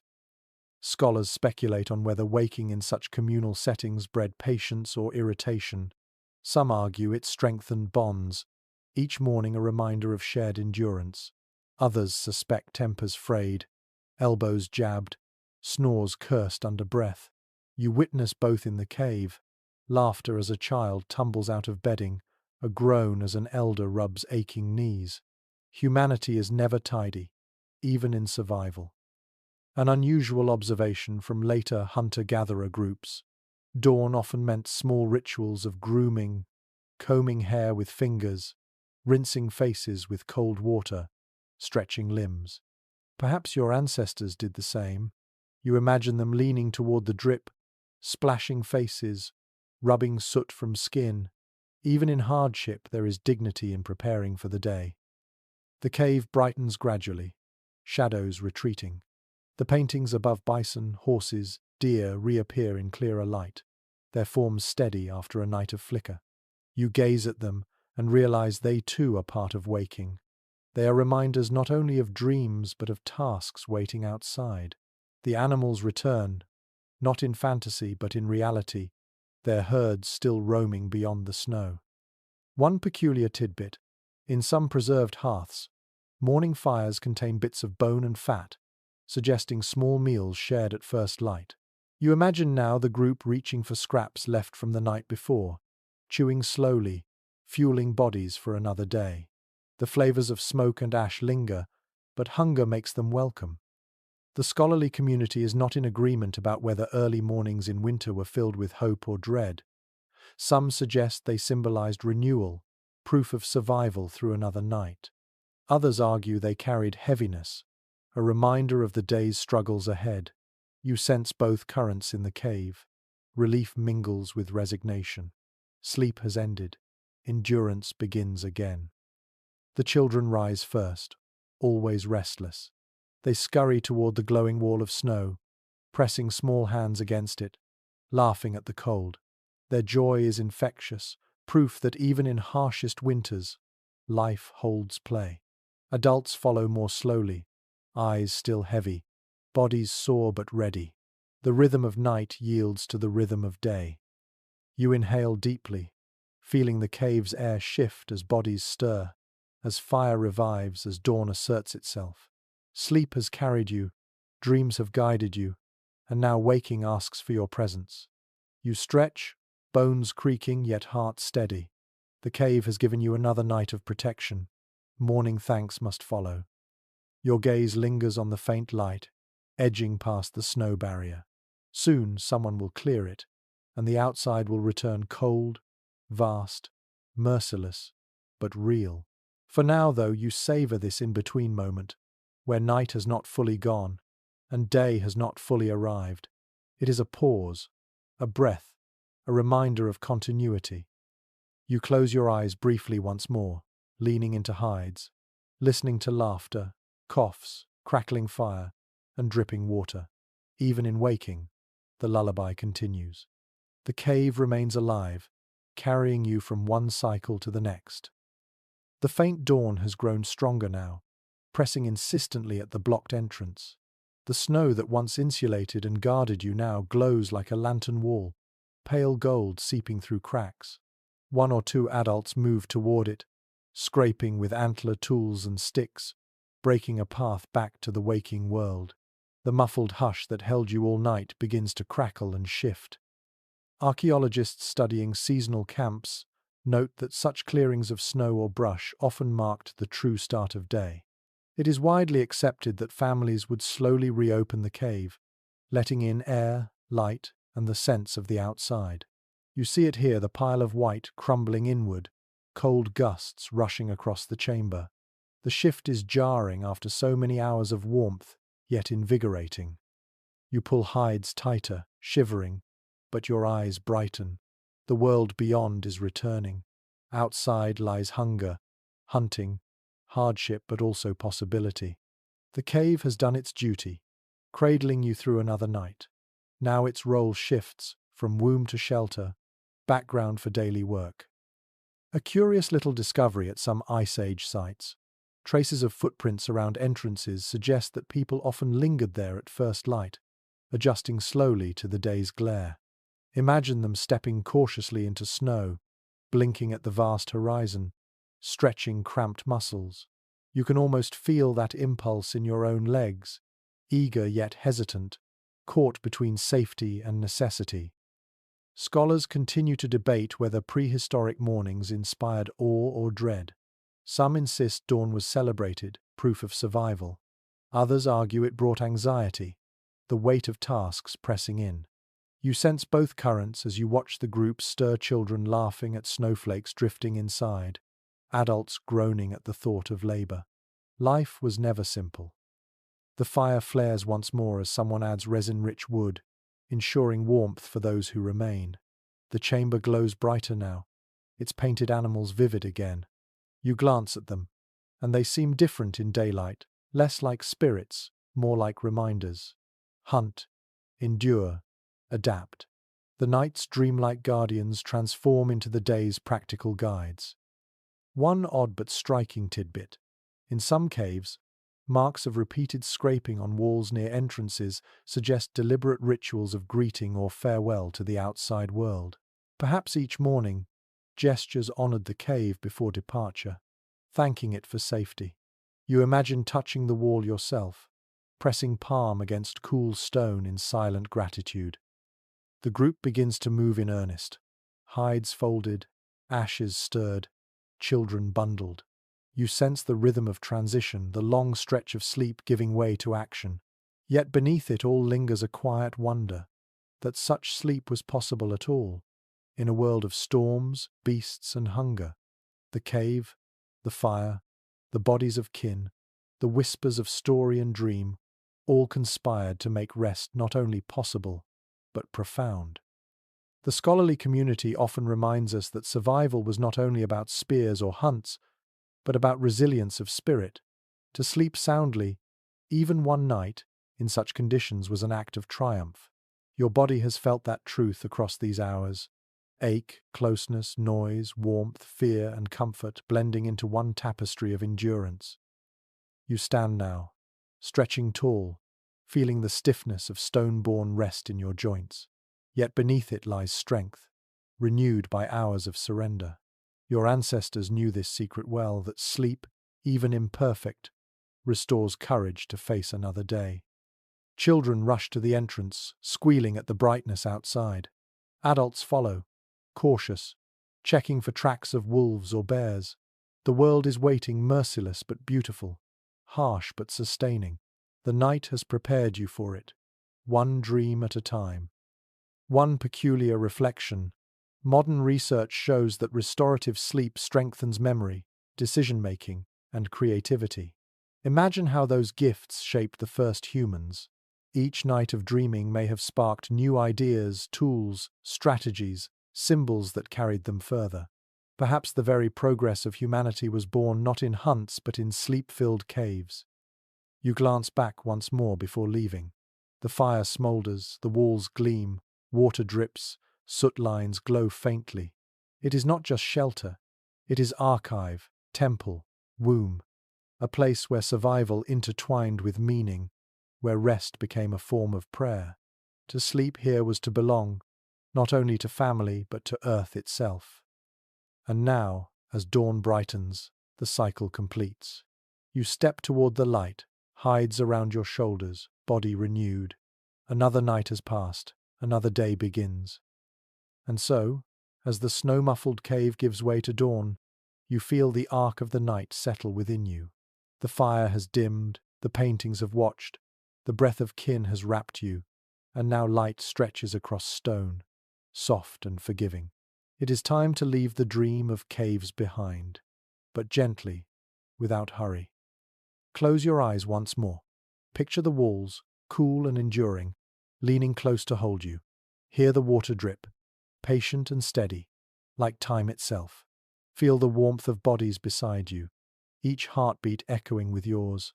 Let the memory of bison and deer linger in your mind, not as fear but as guardians, companions who kept watch as you slept. The storm outside has calmed, and the air is lighter, easier. You walk out slowly, still wrapped in furs, your breath visible in the morning cold. The horizon glows pale, promising another day. And yet, you are not rushed. You carry with you the stillness of the night, the calm rhythm of breath, the wisdom of rest. Let your body grow heavy now, as if stone itself cradles you. Let your thoughts soften like embers fading to ash. You are safe. You are sheltered. You are part of something older than time. The night is not your enemy. It is your greatest companion, teaching you to surrender, teaching you to trust. Breathe deeply, slowly. Inhale the warmth of the fire that still glows within. Exhale the last tension of the day. You are ready for sleep, ready for dreams, ready to join the long lineage of sleepers who once lay in caves, who once trusted the night as you do now. Rest easy, sleep well. The cave will hold you.